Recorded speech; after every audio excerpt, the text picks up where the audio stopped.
Hey guys, tonight we're stepping through a whisper-thin veil, not just into the past, but into a version of the past that's probably a lot less stinky than you imagine.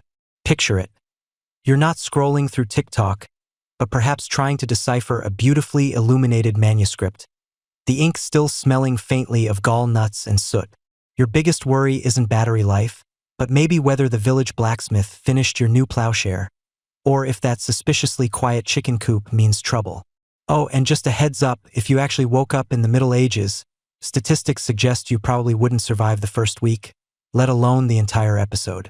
So, before you get comfortable, take a moment to like the video and subscribe, but only if you genuinely enjoy what I do here.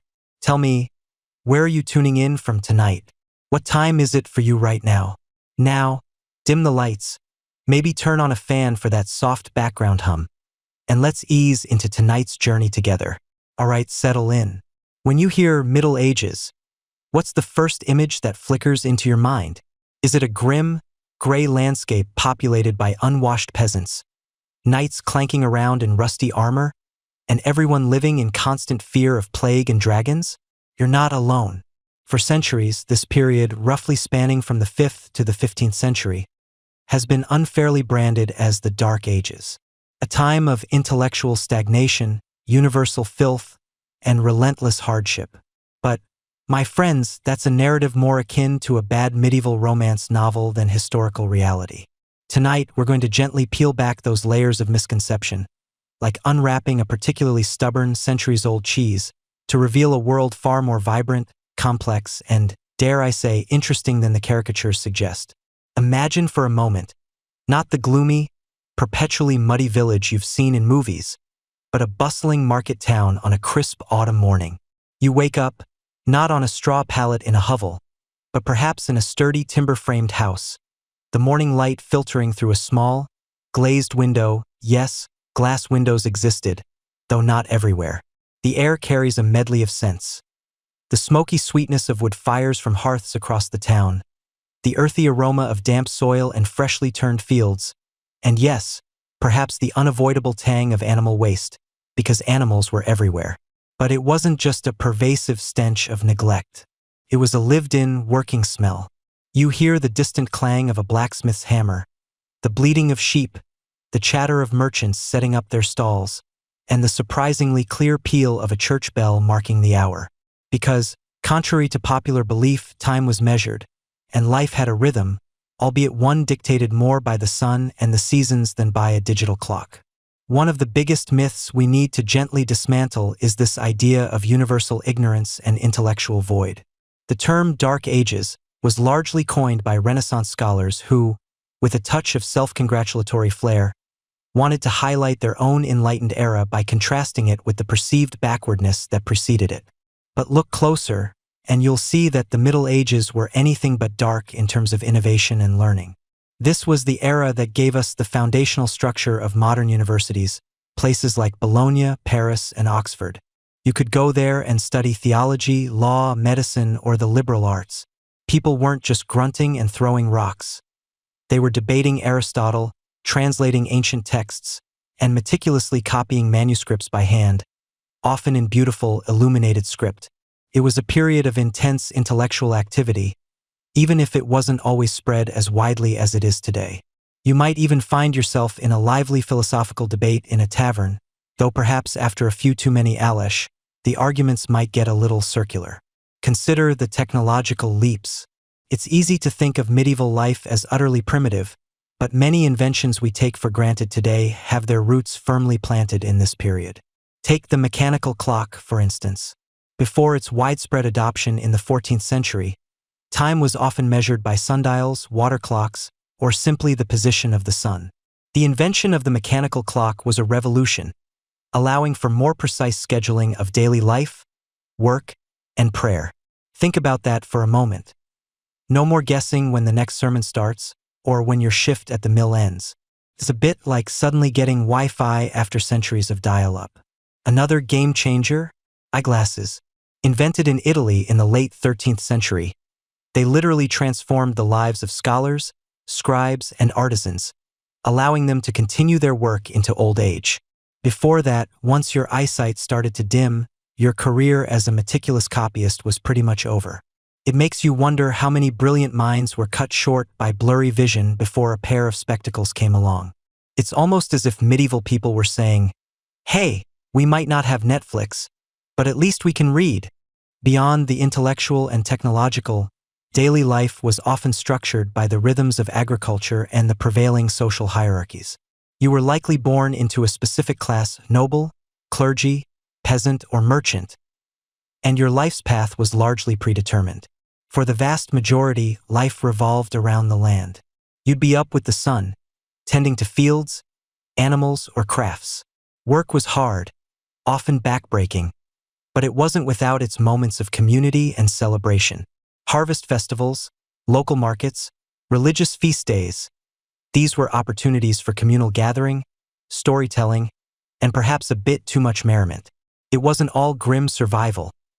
People found joy in simple pleasures, in the changing seasons, in family, and in faith.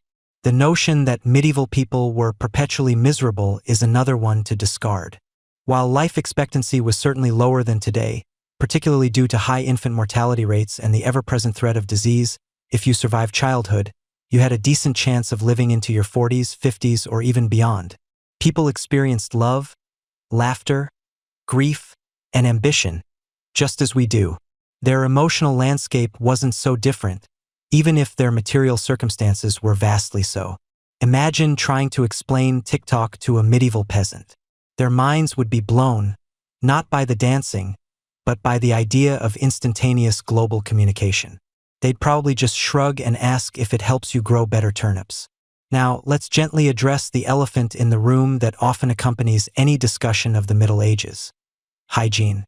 The pervasive image of medieval people as universally filthy, rarely bathing, and living in squalor is, frankly, overblown. While sanitation practices were certainly different from our modern standards, you won't find bidets or flush toilets in every home. Cleanliness was not entirely absent. People did bathe, perhaps not daily in a porcelain tub, but often enough, using various methods from public bathhouses to river dips. Personal grooming was a thing, even if it involved less fancy shampoo and more herbal concoctions. We'll delve much deeper into this in our next segment, but for now, just know that your average medieval person wasn't necessarily walking around coated in a permanent layer of grime. They had their methods, and they varied significantly by social class and region. This brings us to one of those fascinating historical nuances: the sheer diversity within the Middle Ages itself. It wasn't a monolithic block of 1,000 years where everyone lived exactly the same way. The early Middle Ages, roughly 500–1000 AD, were distinct from the High Middle Ages, 1000 to 1300 AD, and the Late Middle Ages, 1300 to 1500 AD. Think of the difference between a rough-hewn Viking settlement and a grand Gothic cathedral city like Chartres or Canterbury. Vastly different experiences, vastly different levels of sophistication. A peasant in a remote English village lived a very different life from a merchant in Venice or a scholar in Cordoba. And speaking of diversity, historians still argue whether the common medieval dietary staples were consistently available across all regions and classes, or if regional variations and class distinctions led to vastly different nutritional outcomes even within the same century. It's a complex tapestry, not a flat, gray canvas. Even the concept of warfare wasn't a constant, all-encompassing state.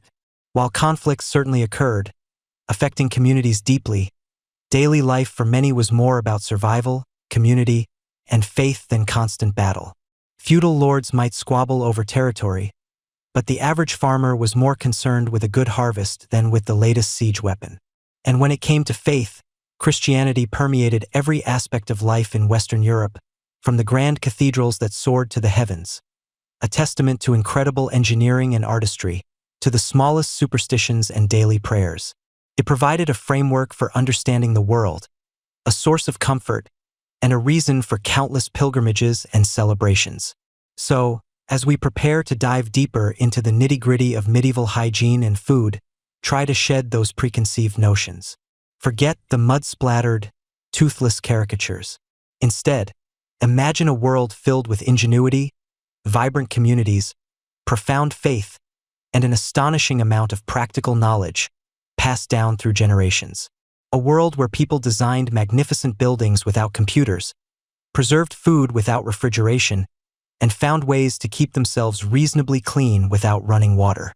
It was a world of challenges, yes, but also of resilience, creativity, and a surprisingly rich tapestry of daily existence. It's a bit like realizing your grumpy old neighbor is actually a secret master chef with a hidden talent for interpretive dance. The Middle Ages, full of surprises, and definitely not as dark as its reputation suggests. We're just getting started on uncovering the true flavors and textures of this fascinating era. You've probably seen the movies, right? The ones where every medieval person looks like they've been dragged through a muddy field, then rolled in a pile of unwashed socks, and then perhaps left out in the rain for a few days. The pervasive myth of universal filth, of people never bathing and simply reeking their way through life, is a persistent one. But let's just gently peel back that grimy illusion, shall we? Because the truth, as it so often is far more nuanced and frankly a lot less pungent. Forget the idea that people in the Middle Ages just universally embraced body odor as a personal perfume. While bathing practices certainly differed from our modern daily showers, cleanliness was, in fact, an acknowledged virtue and a practical necessity for many. It wasn't about being dirty versus clean in the way we think today, but rather about a different approach to personal hygiene, shaped by resources, social standing, and convenience. Imagine, if you will, a wealthy noble's manor. You might picture drafty stone halls, but tucked away, perhaps even in a dedicated chamber, you'd find a private bathhouse. This wasn't some rustic wooden barrel. We're talking about proper wooden tubs, sometimes lined with linen for comfort, large enough for a person to truly luxuriate. Servants would laboriously haul and heat water, often over an open fire, filling the tub with steaming warmth.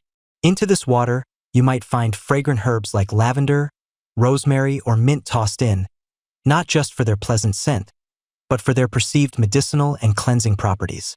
It was less about scrubbing away visible dirt and more about refreshment, relaxation, and a sense of well-being. Think of it as a medieval spa day, but with more communal splashing and, let's be honest, probably a bit less chlorine. For the elite, bathing was a ritual, sometimes even a social event.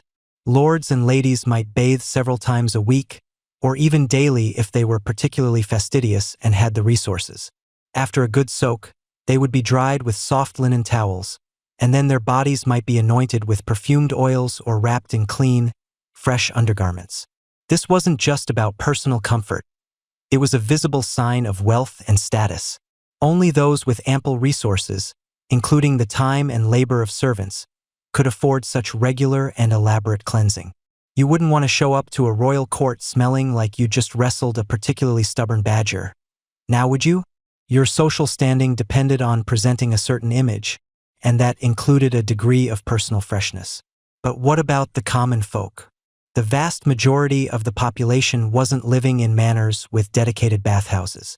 For peasants and town dwellers, bathing was often a more practical, less frequent full-body affair, but daily washing of hands, face, and feet was commonplace. You woke up, you splashed water from a basin onto your face and hands. Before meals, especially if you were involved in manual labor, you'd wash your hands. This was basic sanitation, understood even without a modern germ theory. For a full bath, resources dictated frequency. If you lived near a river or a stream, a dip on a warm day was certainly an option, albeit a chilly one in cooler months. For those without easy access to natural water bodies, a large wooden tub might be brought out, perhaps once a week or every 2 weeks. This tub would often be shared among family members, with the cleanest person going first, and the water getting progressively murkier as each person took their turn. It wasn't glamorous, but it was effective enough. Imagine the logistical nightmare: heating enough water for an entire family using only a cauldron over a fire. Suddenly, a quick modern shower doesn't seem so bad, does it? And what about soap? Yes, soap existed. It wasn't the perfectly molded, scented bar you pick up today, but a more rustic concoction. Typically, medieval soap was made from animal fats like tallow boiled with lye, which was derived from wood ash. This created a harsh, alkaline soap that was effective at cutting through grease and dirt, though it might have been a bit drying on the skin. For a softer touch, some might have used Fuller's Earth or various plant extracts. The idea wasn't just to smell good, but to remove visible grime and oils that could attract pests or cause skin irritation. This is a mainstream historical fact. The production and use of soap, albeit in a rudimentary form, was known and practiced throughout the Middle Ages. Beyond the private and domestic sphere, public baths were a significant feature of urban life in many parts of medieval Europe, particularly in the early and high Middle Ages. These stews or bagnios were popular social hubs, much like their Roman predecessors. You could go there for a hot bath, often in large communal tubs, sometimes separated by gender, sometimes not, depending on the establishment and the era. They offered steam rooms, massages, and even food and drink. These were places of relaxation, gossip, and even business dealings. However, as the later Middle Ages progressed, the popularity of public baths waned in some regions. Historians still argue whether this perceived decline in bathing frequency, particularly in public establishments, was due to changing societal norms, increased fear of disease, especially during plague outbreaks, as people mistakenly associated communal bathing with contagion, or simply the sheer effort involved in heating enough water for a growing urban population. It's a fascinating scholarly debate that shows just how complex historical facts can be. Monasteries, too, often had strict rules regarding cleanliness, not just for the monks themselves, but for the spaces they inhabited. Regular washing was part of their monastic discipline, reflecting both spiritual purity and practical hygiene. They often had sophisticated water systems, sometimes even heated bathhouses, allowing for more frequent bathing than many commoners. Beyond full-body immersion, dry bathing was also a common practice. This involved using clean linen cloths to rub down the body, absorbing oils and sweat, and then changing into fresh clothes. Think of it as a medieval version of a sponge bath, or perhaps a rigorous towel-off after a workout. This was especially common for those who couldn't easily access large quantities of hot water. People would often wear linen undergarments, which were easier to wash than outer wool garments. These undergarments absorbed sweat and dirt, and could be regularly laundered, providing a fresh layer against the skin. This quirky tidbit of dry bathing highlights the ingenuity of people adapting to their circumstances. So, while the idea of a daily, hot, bubbly bath was a luxury for most, personal cleanliness was not entirely neglected. People understood the discomfort of grime, the itch of unwashed skin, and the social implications of a strong odor. They used what they had: water from wells, rivers, or rain barrels, rudimentary soaps, herbs for scent and cleansing, and plenty of elbow grease. The medieval world was certainly not as pristine as a modern hospital, and the smells of everyday life were far more potent than what we're used to, but it wasn't a universal cesspit either. People tried their best with the tools and knowledge available to them, and that often included a surprising dedication to personal care. So, next time you picture a medieval peasant, maybe imagine them just having had a quick wash, rather than looking like they've been dragged backwards through a hedge. It's a slightly more pleasant thought, isn't it? Now that we've established that medieval folks weren't quite the universal dirt magnets history often paints them as, let's zoom in a little closer. You've had your bath? Or at least a good wipe down. But what about the finer details? What about the things you might take for granted every morning, like brushing your teeth or running a comb through your hair? Well, get ready, because we're about to delve into the surprisingly meticulous and sometimes frankly ingenious ways people in the Middle Ages managed their oral hygiene, their hairstyles, and the constant, buzzing battle against unwelcome guests. First up, let's talk teeth. You might picture a medieval mouth as a gaping cavern of decay, but the reality is a little more nuanced. While modern dentistry was, of course, centuries away, people certainly weren't just letting their teeth rot.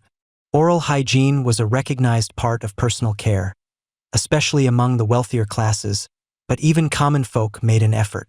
You wouldn't find a plastic toothbrush with fancy bristles, no, but you'd likely find yourself reaching for a chewing stick or a rough cloth.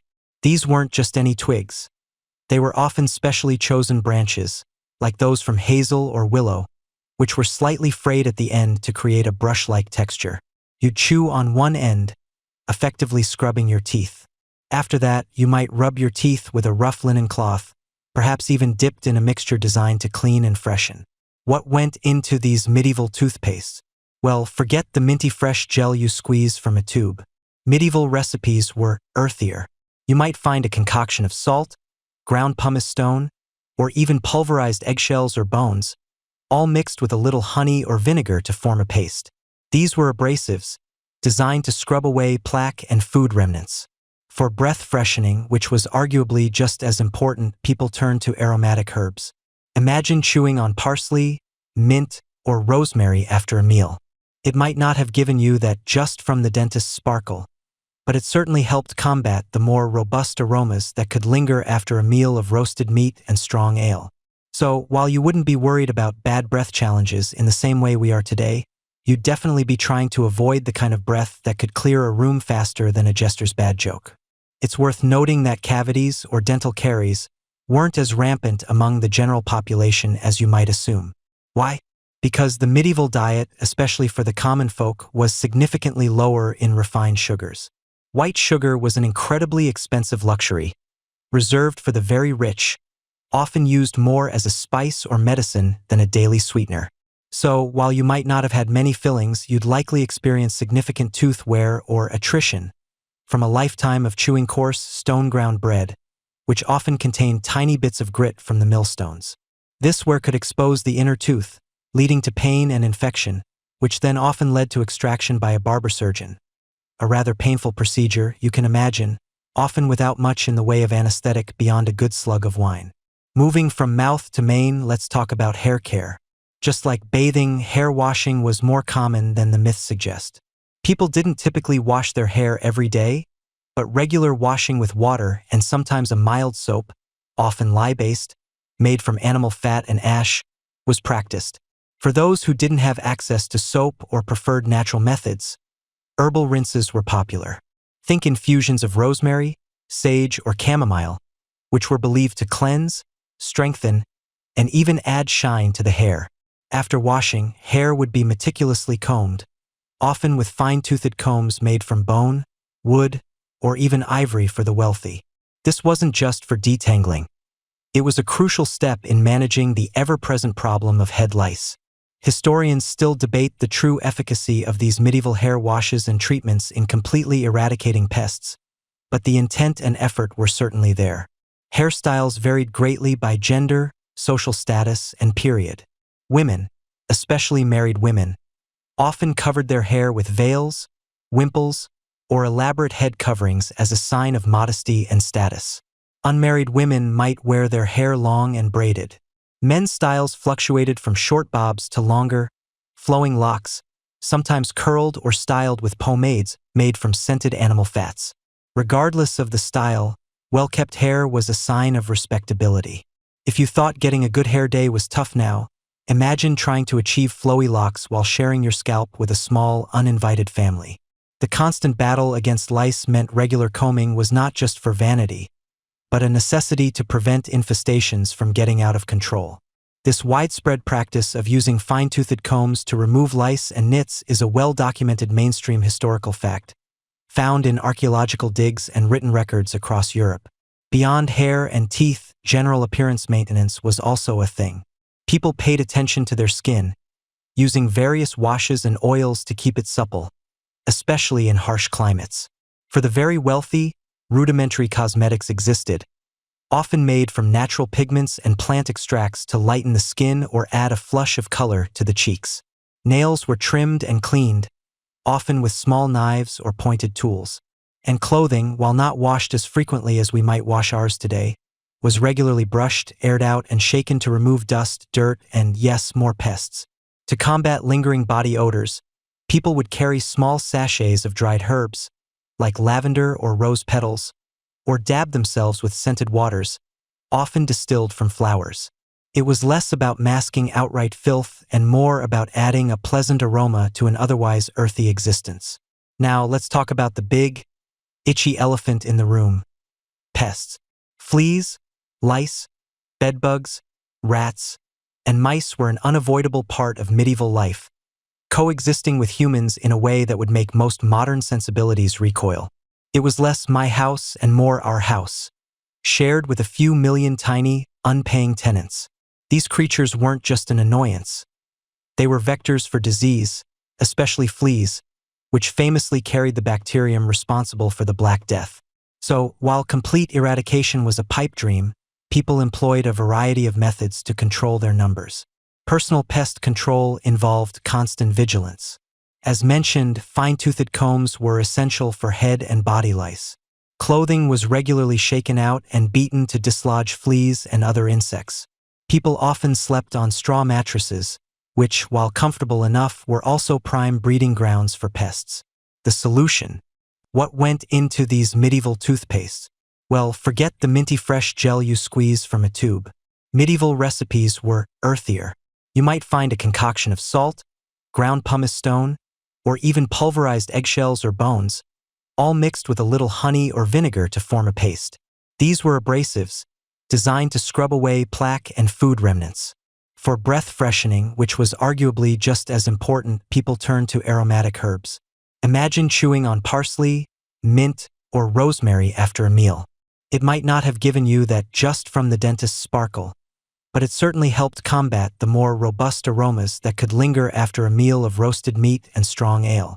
So, while you wouldn't be worried about bad breath challenges in the same way we are today, you'd definitely be trying to avoid the kind of breath that could clear a room faster than a jester's bad joke.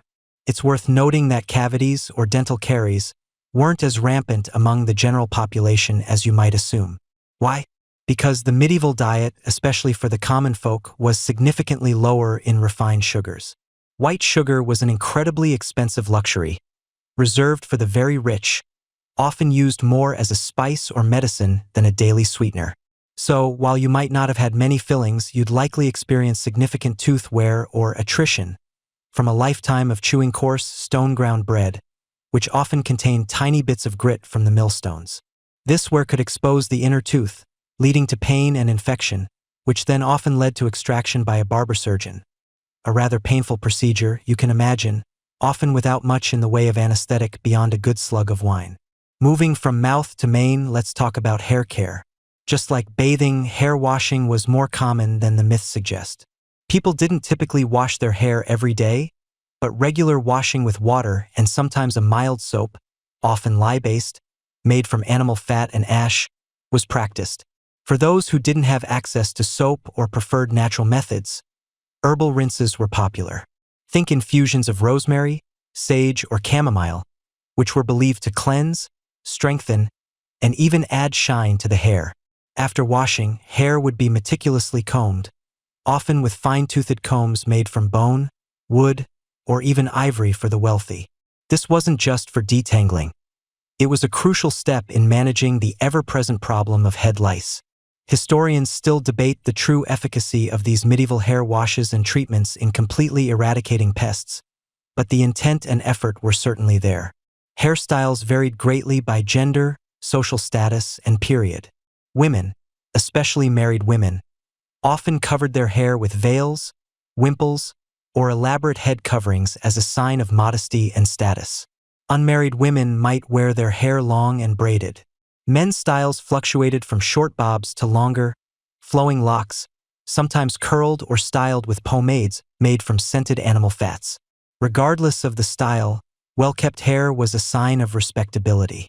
If you thought getting a good hair day was tough now, imagine trying to achieve flowy locks while sharing your scalp with a small, uninvited family. The constant battle against lice meant regular combing was not just for vanity, but a necessity to prevent infestations from getting out of control. This widespread practice of using fine-toothed combs to remove lice and nits is a well-documented mainstream historical fact, found in archaeological digs and written records across Europe. Beyond hair and teeth, general appearance maintenance was also a thing. People paid attention to their skin, using various washes and oils to keep it supple, especially in harsh climates. For the very wealthy, rudimentary cosmetics existed, often made from natural pigments and plant extracts to lighten the skin or add a flush of color to the cheeks. Nails were trimmed and cleaned, often with small knives or pointed tools. And clothing, while not washed as frequently as we might wash ours today, was regularly brushed, aired out, and shaken to remove dust, dirt, and, yes, more pests. To combat lingering body odors, people would carry small sachets of dried herbs, like lavender or rose petals, or dab themselves with scented waters, often distilled from flowers. It was less about masking outright filth and more about adding a pleasant aroma to an otherwise earthy existence. Now let's talk about the big, itchy elephant in the room: pests. Fleas, lice, bedbugs, rats, and mice were an unavoidable part of medieval life, coexisting with humans in a way that would make most modern sensibilities recoil. It was less my house and more our house, shared with a few million tiny, unpaying tenants. These creatures weren't just an annoyance. They were vectors for disease, especially fleas, which famously carried the bacterium responsible for the Black Death. So, while complete eradication was a pipe dream, people employed a variety of methods to control their numbers. Personal pest control involved constant vigilance. As mentioned, fine-toothed combs were essential for head and body lice. Clothing was regularly shaken out and beaten to dislodge fleas and other insects. People often slept on straw mattresses, which, while comfortable enough, were also prime breeding grounds for pests. The solution: periodically changing the straw, often burning the old, infested straw to destroy the pests within. It was a laborious but necessary chore. Environmentally, medieval folks got creative. One quirky or fringe tidbit is the historical mention of flea furs or flea traps. Small pieces of fur, often from ermine or sable, that were worn around the neck or wrist.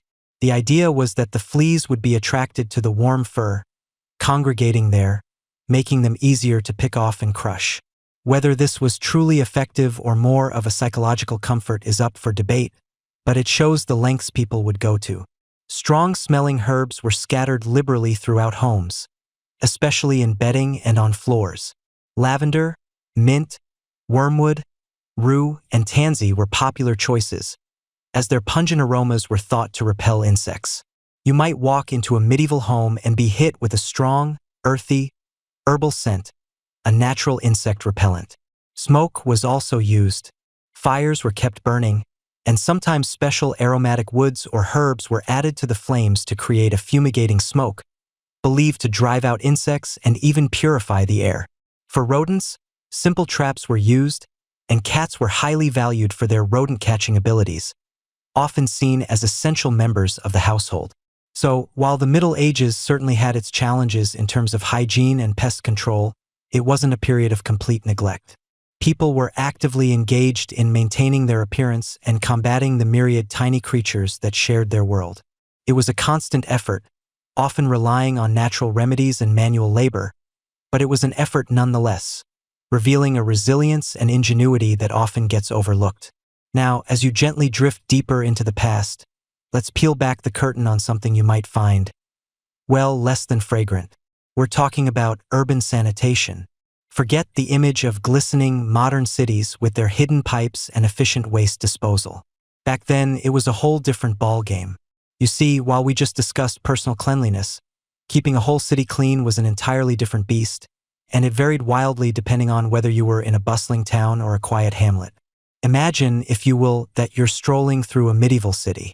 Let's pick London around the 14th century.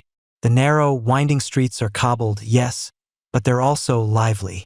And by lively, I mean they're often a chaotic mix of people, animals, and, inevitably, their leavings. It's not quite the serene, pristine backdrop you see in historical dramas. Is it? The air, depending on the day and the district, might carry a symphony of smells. Baking bread, wood smoke, fresh hay, and, yes, the unmistakable tang of human and animal waste. This isn't to say everyone lived in a perpetually malodorous nightmare, but let's just say nose plugs weren't invented for nothing. Okay, maybe they weren't, but you get the drift. In these burgeoning urban centers, the sheer density of people created a challenge unlike anything seen in the countryside. Think about it, hundreds, even thousands of people living cheek by jowl, all needing to eat, drink, and, well, go. Human waste was a primary concern. For the common folk, particularly those in tenements or smaller homes without dedicated facilities, the chamber pot was king. And when that chamber pot was full, its contents were often simply emptied into the street or into a nearby gutter or ditch. Sometimes, if you were lucky, there was a communal cesspit shared by a block of houses. These pits were exactly what they sound like: large holes dug into the ground, often lined with stone or brick, where waste accumulated. They were full, and they needed emptying. This unpleasant but vital job usually fell to gong farmers or muckrakers, who, often under the cloak of darkness, would shovel out the contents to be taken outside the city walls, perhaps to be used as fertilizer. A job for the truly dedicated, or perhaps those with a very, very strong constitution, and a very, very weak sense of smell. Wealthier homes, and especially castles, had more sophisticated, for the time, solutions. You'd find garderobes. Now, the word itself sounds fancy, doesn't it? Like a place for your finest silks. And in a way, a garderobe was essentially a toilet that projected from the wall of a building, with a chute that dropped waste directly into a moat, a river, or a dedicated cesspit below. The name garderobe actually comes from the French garde-robes or wardrobe, because the ammonia fumes from the waste pit below were believed to repel moths and other pests from the clothes stored there. So, your toilet was also your mothball. Multifunctional, if a little pungent. A truly quirky and fringe tidbit, demonstrating medieval ingenuity in unexpected places. Beyond human waste, there was the general household refuse. Food scraps, ash from fires, broken pottery, discarded animal bones. It all had to go somewhere. And often, that somewhere was the street. You might see middens, which were essentially communal rubbish heaps, growing in alleyways or just outside homes. And then there were the animals. Pigs, chickens, dogs, and even cattle roamed freely in many medieval towns, acting as something of an impromptu, four-legged sanitation crew, gobbling up whatever edible scraps they could find. While this helped reduce organic waste, it also meant more animal droppings and the constant presence of livestock in densely populated areas. It was a trade-off, really. You got your streets cleared, but you also got, well, everything else. Industrial waste added another layer of complexity.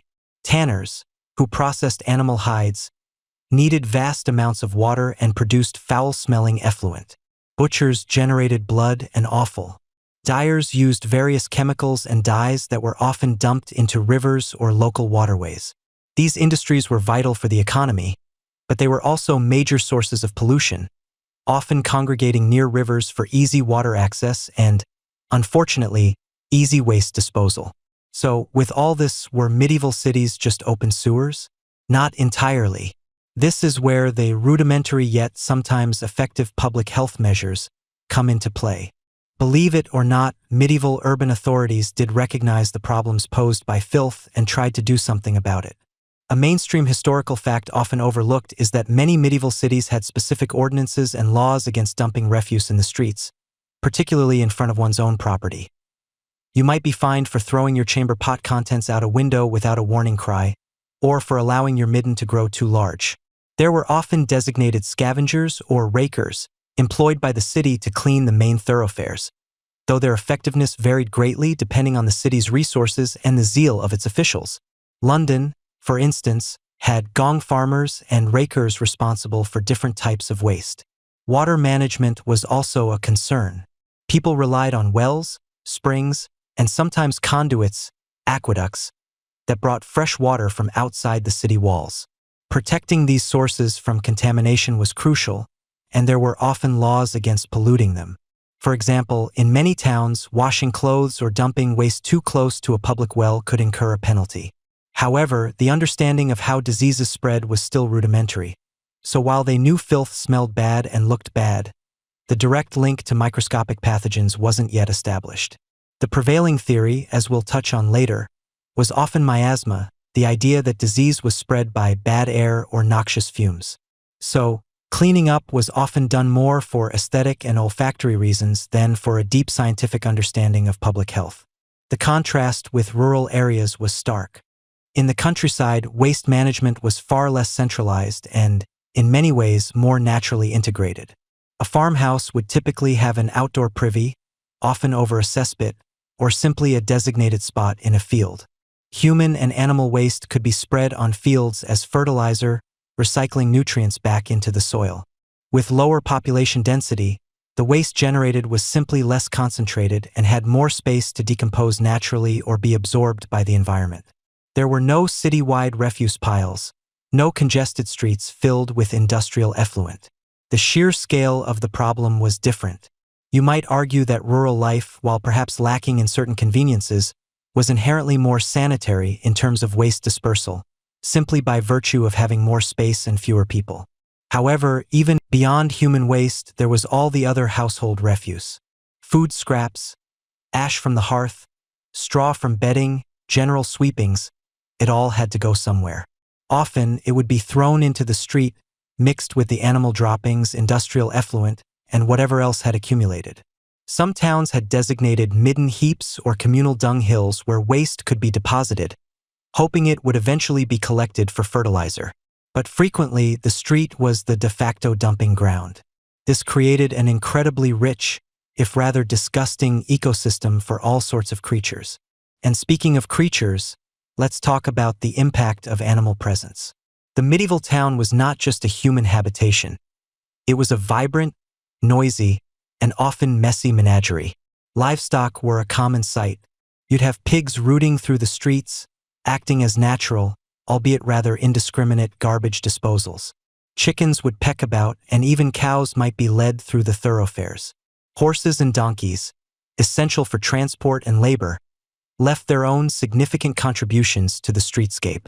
All these animals, while incredibly useful for food, transport, or waste management, also added considerably to the general filth. Their droppings, combined with human and household waste, created a fertile breeding ground for flies and other insects. Then there were the less welcome animal residents, rats and mice. These ubiquitous rodents thrived in the unsanitary conditions, feasting on discarded food and finding shelter in the nooks and crannies of timber buildings. And where there were rats, there were fleas. And where there were fleas, well, you can imagine.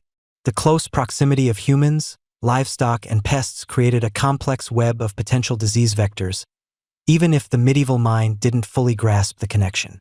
It's no wonder that medieval cities, despite their charms, could be incubators for epidemics.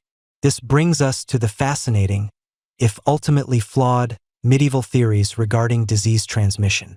For centuries, before the advent of germ theory in the 19th century, people had to grapple with illness and death without understanding the microscopic culprits. The most prevalent and enduring theory was the miasma theory. This was the belief that diseases were caused by bad air, or miasma, noxious fumes arising from decaying organic matter, stagnant water, or putrefying corpses. If you smelled something foul, it was thought to be literally sickening. This is a mainstream historical fact that profoundly shaped medieval public health efforts. Think about it. If you believe bad smells cause disease, then cleaning up visible filth, even if you don't understand why it works beyond the smell, seems like a logical step. This is why you sometimes find ordinances against throwing waste into the street or efforts to clear away animal carcasses. They weren't thinking of bacteria. They were thinking of the stench. People would carry posies of flowers or aromatic herbs to ward off the bad air, which, while not effective against germs, certainly made the journey through the streets more pleasant. A medieval version of a car air freshener, perhaps only with a much higher stakes attached. Another hugely influential theory was the humoral theory, derived from ancient Greek medicine. This theory proposed that the human body was composed of 4 basic substances or humors: blood, phlegm, yellow bile, and black bile. Health was maintained when these humors were in balance. Illness, therefore, was a result of an imbalance. Too much blood? You might be bled by a barber surgeon. Too much phlegm? Perhaps a purgative was in order. This theory influenced nearly every aspect of medieval medical practice, from diet to treatment, and it meant that disease wasn't necessarily seen as something caught from an external source, but rather as an internal disharmony. Then there was the powerful, overarching belief in divine punishment. Many people, particularly during times of widespread plague or famine, interpreted disease as a sign of God's wrath, a punishment for human sin. This led to fervent prayers, pilgrimages, and even extreme acts of penance, such as flagellation, where groups would publicly whip themselves to atone for sins and appease God.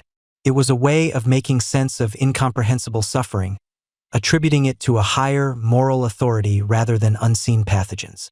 Astrology also played a role. Some believed that the alignment of planets and stars could influence health and disease. Certain constellations were thought to predispose individuals to specific ailments or to bring about epidemics. Physicians might consult astrological charts before performing treatments or prescribing remedies, adding another layer of cosmic complexity to their understanding of illness. It adds a certain mystique to a doctor's visit, doesn't it? Yes, you have a fever, but more importantly, Mercury is in retrograde, so perhaps we'll try leeches on Tuesday. While the germ theory was centuries away, there was a nascent, limited understanding of contagion. People observed that some diseases seemed to spread from person to person or from infected places. This led to rudimentary quarantine measures, especially during outbreaks of plague. Ships arriving from affected areas might be forced to wait offshore for a period, or houses of the sick might be sealed off. Venice, for instance, pioneered the concept of quarantina, a 40-day isolation period, in the 14th century, recognizing that simply getting rid of the bad smell wasn't always enough to stop the spread. This was a quirky or fringe tidbit, as while not a full germ theory, it shows an early, practical recognition of disease spread. However, the understanding of why contagion happened was still rooted in the miasma theory. They believed the bad air from a sick person or a plague-ridden area was somehow more concentrated or potent, rather than recognizing tiny, invisible agents. Historians still argue whether these early quarantine measures were truly effective given the lack of understanding of disease vectors, or if their impact was more coincidental. It's a fascinating debate. Were they just lucky, or was there a deeper, intuitive wisdom at play? Preventative measures based on these theories were varied. To combat miasma, people would burn fragrant herbs like rosemary and lavender, or carry pomanders filled with spices. Cities might try to clear out refuse or drain stagnant ponds, not knowing they were also reducing mosquito breeding grounds. To balance humors, diets were carefully managed, and bleeding, purging, and enemas were common treatments. Prayer and religious rituals were always a first and last resort. The challenges of waste disposal and the prevailing disease theories paint a vivid picture of medieval life. It was a world where the air could literally be thick with the consequences of daily living, and where the invisible forces of illness were attributed to everything from divine displeasure to planetary alignment. They were doing their best with the knowledge they had, often with surprisingly practical, if sometimes misdirected, solutions. And while we might cringe at the thought of a street shower from a chamber pot, it reminds us just how far our understanding of hygiene and health has come. Now, as we gently drift from the fascinating and sometimes fragrant world of medieval hygiene, let's tiptoe into another realm where common perceptions often clash with historical reality: medieval healing practices. You might picture a scene straight out of a grim historical drama, all leeches and suffering, with a general sense of hopelessness hanging in the air. And while there were certainly challenging aspects, you'd be surprised by the intricate, often logical, within their worldview, and sometimes surprisingly effective approaches people took to mend their ailments. It's not quite modern medicine, no, not by a long shot, but it's far from the superstitious free-for-all you might imagine. Your journey into medieval medicine begins, as most things did back then, with a fundamental understanding of the human body that was, well, let's just say different. Forget everything you know about germs, viruses, and cellular biology. Instead, imagine your body as a delicate balance of 4 primary fluids, or humors: blood, phlegm, yellow bile, and black bile. This was the widely accepted humoral theory, a concept inherited from ancient Greek and Roman medical texts, primarily those of Hippocrates and Galen. According to this theory, your health wasn't just about feeling good. It was about the perfect equilibrium of these 4 humors. Too much blood, and you might be prone to fevers and a ruddy complexion. Too much phlegm, and you could be sluggish and prone to colds. An excess of yellow bile made you choleric and irritable, while an abundance of black bile could lead to melancholy. You see, every personality trait, every mood swing, every sniffle or fever was neatly categorized and explained by this intricate internal fluid dynamic. It was an all-encompassing framework that medieval physicians, or leechers, as they were sometimes called, used to diagnose and treat almost every condition. So, if you felt a bit off or developed a nasty cough, the first thing your medieval healer would consider was which humor was out of whack. And how do you fix an imbalance of humors? Often by trying to remove the excess. This is where those infamous leeches come in, or more commonly, the practice of bloodletting. Imagine a physician, perhaps a learned man from a university, with a serious expression and a keen eye, carefully incising a vein to drain off what he believed was an excess of blood. Or perhaps you'd be given an emetic to induce vomiting, or a purgative to encourage, other forms of bodily expulsion. It was all about re-establishing that precarious balance. It sounds rather unpleasant by today's standards, doesn't it?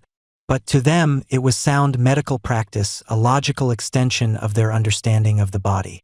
You'd be surprised how often people felt better afterwards, perhaps due to the placebo effect, or simply because their body naturally recovered and they attributed it to the treatment. It was a bit like trying to fix a leaky faucet by draining the entire water tank. Sometimes it worked, sometimes it just made a bigger mess. Beyond the humors, medieval understanding of illness also incorporated a strong spiritual dimension. Illness could be seen as a punishment for sin, a test of faith, or even the work of malevolent spirits. This meant that alongside physical remedies, prayer, penance, and pilgrimages often played a crucial role in the healing process. You might find yourself not just visiting the local wise woman for an herbal poultice, but also spending hours in contemplation at a church, hoping for divine intervention. It was a holistic approach, even if some of the holistic elements involved convincing yourself God wasn't mad at you anymore. Now, let's talk about the remedies themselves, because not everything involved draining or expelling. Oh no, the medieval world was a veritable pharmacopoeia of natural wonders.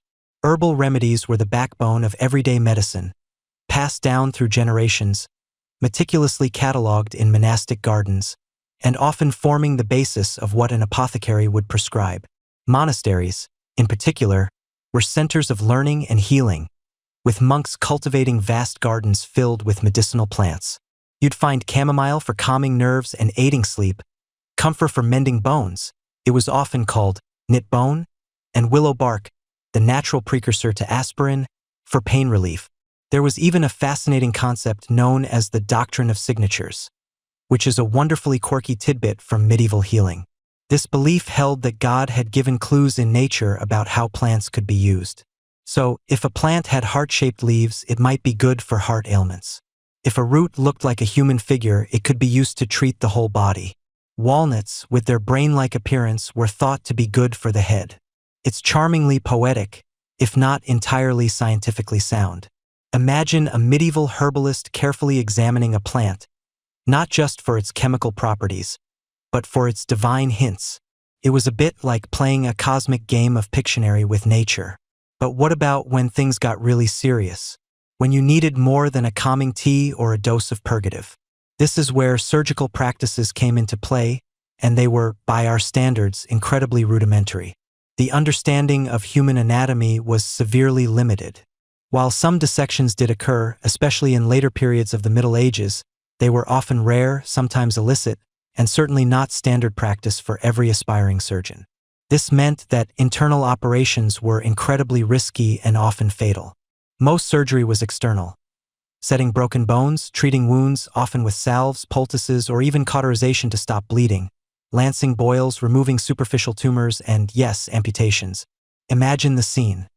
No anesthesia as we know it, beyond perhaps a swig of strong ale, a dose of opium, if available and affordable, or some concoction of mandrake, which could induce a stupor but was also highly toxic.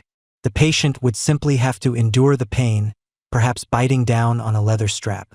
Instruments were basic: knives, saws, forceps, and cauterizing irons. Infection was the silent, invisible killer, as the concept of germs was centuries away from being understood. A surgeon might wipe his instruments on his apron between patients, completely unaware he was transferring deadly bacteria. It's a sobering thought, isn't it? You survived the initial trauma, only to succumb to a raging fever days later. Historians still argue whether the medieval understanding of wound care, which often involved keeping wounds open to drain, was more or less effective than attempts to close them, given the lack of antiseptic knowledge. It's a debate that highlights the constant struggle against unseen enemies. And who were these brave, or perhaps foolhardy, individuals wielding the knives and saws? Often, they were the barber surgeons. This is where things get truly fascinating. In the medieval social hierarchy, there was a clear distinction between the university-trained physician, who was a scholar and diagnostician, and the practitioner who actually performed manual procedures. Physicians, with their grand theories of humors, rarely touched their patients beyond perhaps feeling a pulse or examining urine.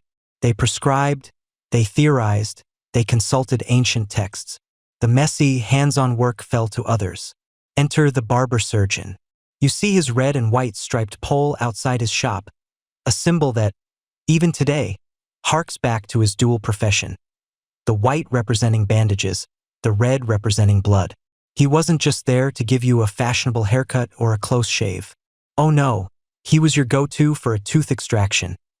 A truly terrifying prospect without modern dentistry, or a quick bloodletting session or to set a simple fracture. He might even perform minor surgeries, like lancing a boil or removing a stone. They were the general practitioners, the emergency room doctors, and the dentists all rolled into one, albeit with a very different set of tools and knowledge. Their training was largely apprenticeship-based, learning by doing, observing, and then doing it themselves. They were the practical, hands-on healers, often more affordable and accessible to the common folk than the learned physicians. You might joke that they were the original multitaskers, but their skills were genuinely vital, even if their methods sometimes made you wince. So, while medieval medicine might seem barbaric by today's standards, it was a complex system born of observation, inherited knowledge, and a deep, albeit misplaced, theoretical framework. They did what they could with what they knew, often with great courage and a surprising degree of ingenuity. And as we leave the apothecary and the barber's chair behind, you might find yourself feeling a little more grateful for modern antibiotics and pain medication. Now, as the sun begins to set on our journey through medieval cleanliness, let's turn our rumbling stomachs to a topic that truly fuels life: food. You've seen how they tried to keep clean. Now, let's explore what they put on their plates, and perhaps more importantly, how they managed to keep it from going bad without the magical hum of your modern refrigerator. Imagine, for a moment, a world where the concept of refrigeration meant a cool cellar or a very deep well. It's a bit like trying to keep ice cream frozen in the Sahara with just a fan and a prayer, isn't it? For the common folk of the Middle Ages, life revolved around the land, and so did their diet. Forget your gourmet meal kits or quick trips to the grocery store. Your medieval ancestors' pantry was dictated by the seasons, the local harvest, and, crucially, what could be grown with a lot of manual labor. The undisputed king of the medieval diet, especially for the lower classes, was grain. We're talking barley, rye, oats, and, if you were a bit luckier, some wheat. These weren't just ingredients. They were the very foundation of sustenance, the carbohydrate backbone of daily existence. You'd find them primarily in bread, of course, but also in porridges, gruels, and the ubiquitous pottage, a thick, often watery stew that could contain pretty much anything available. If you thought your meal prep routine was repetitive, try eating the same watery pottage for months on end. It was less about culinary adventure and more about calorie intake. Alongside grains, legumes were vital. Peas, beans, and lentils provided much-needed protein and bulk, often thrown into that endless pottage. Root vegetables like carrots, parsnips, turnips, and onions were also staples, hardy and capable of being stored for longer periods, providing a touch of earthy sweetness or pungency. These were the workhorses of the medieval garden, dependable and resilient. Green leafy vegetables were eaten when in season, but their perishability meant they weren't a year-round fixture. Meat, for the commoner, was a luxury, not a daily occurrence. If you were lucky, you might get some salted pork or dried fish, perhaps a bit of poultry or rabbit if you lived near a forest and had a good snare. But fresh meat? That was usually reserved for feast days or for the Lord's table. So, how did they manage to eat anything beyond the harvest season? This is where the ingenuity of medieval people truly shines.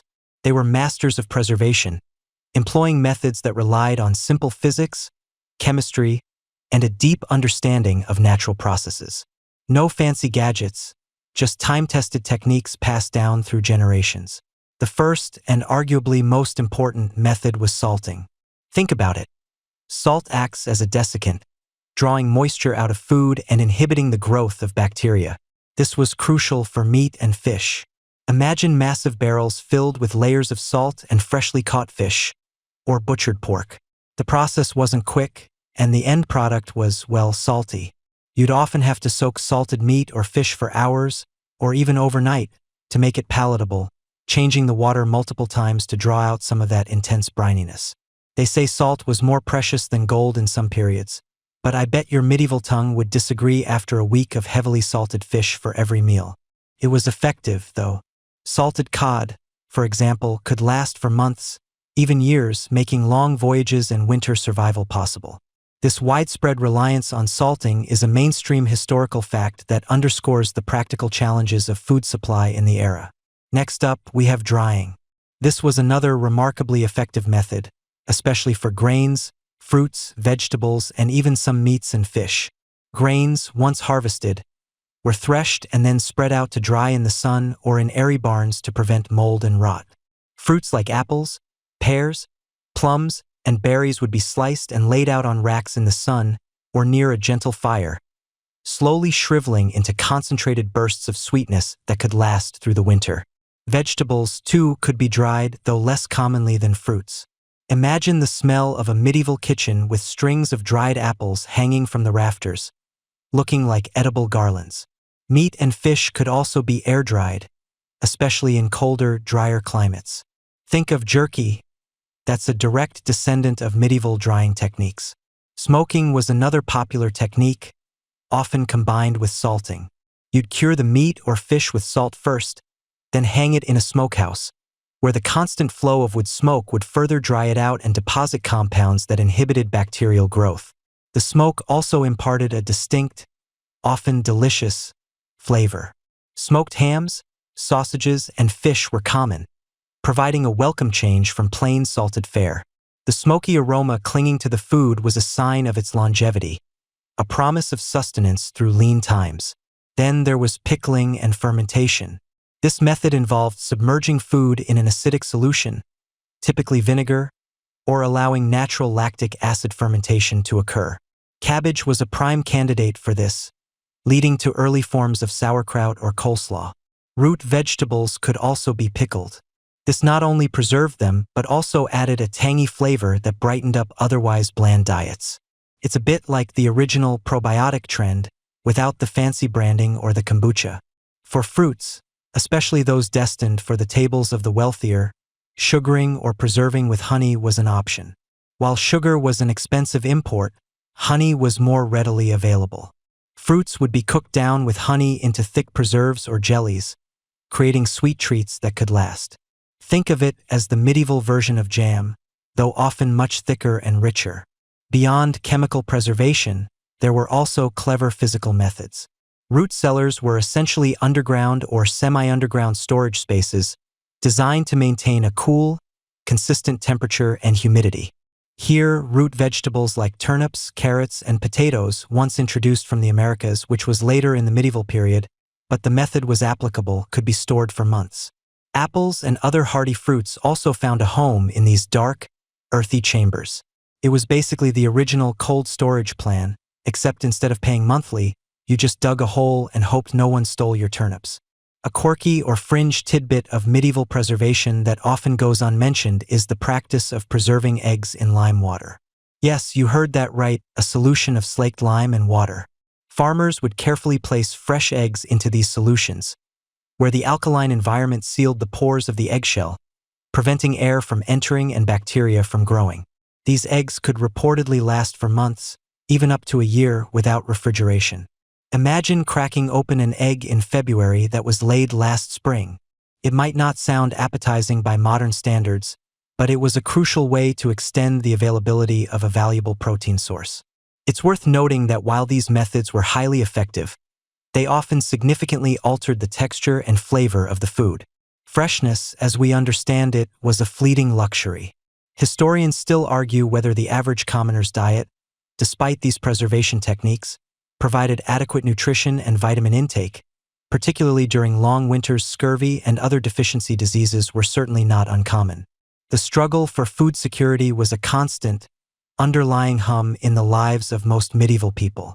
So, when you next open your fridge and effortlessly grab a fresh apple or a carton of milk, Take a moment to appreciate the sheer ingenuity and hard work that went into feeding a family in the Middle Ages. Their lives were a masterclass in making do, in stretching every resource, and in understanding the subtle science of survival. They didn't just eat to live, they lived to preserve. All right, let's keep drifting through the medieval landscape, eyes half closed, minds gently open. We've talked about how people kept their food from turning into a science experiment, or, well, more of a science experiment. Now, let's shift our sleepy focus from preservation to consumption, and specifically, to the absolute monarch of the medieval plate, bread. Forget your artisanal sourdough, your gluten-free kale wraps, your oat milk lattes. In the Middle Ages, bread wasn't just a food. It was the food. It was life. It was, well, everything. Imagine, if you will, the constant, comforting, earthy aroma that would have permeated every single medieval dwelling, from the grandest castle hall to the humblest peasant hovel.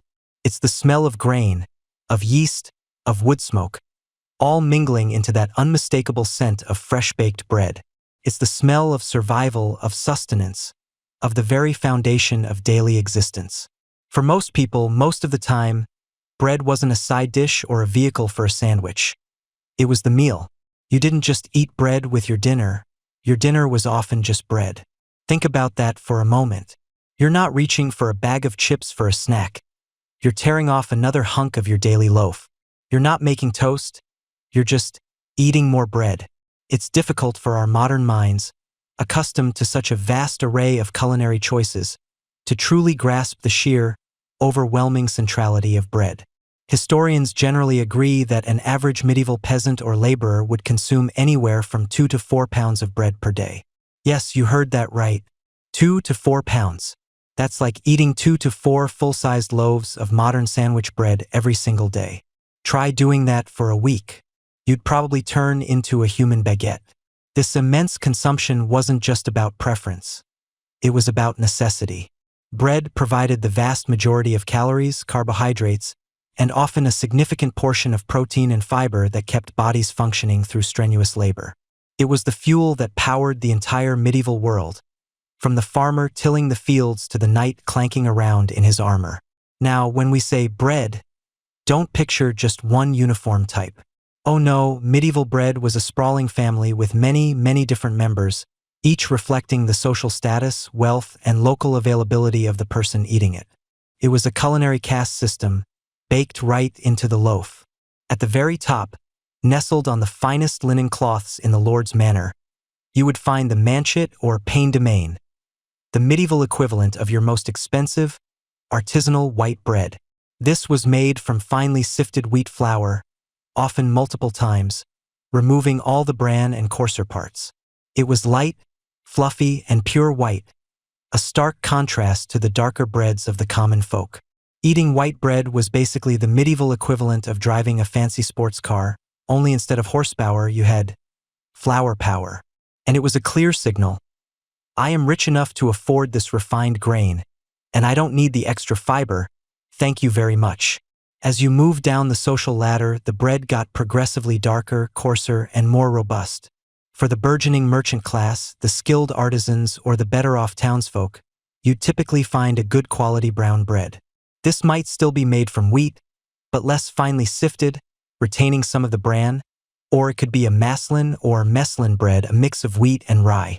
Rye was a hardy grain, more tolerant of colder climates and poorer soils than wheat, making it a staple in much of northern Europe. Rye bread was denser, often with a slightly sour tang, and incredibly filling.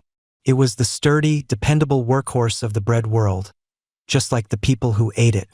And then, at the very bottom, for the vast majority of the population, the peasants, the serfs, the truly impoverished, you encountered the dark, heavy, often incredibly coarse loaves.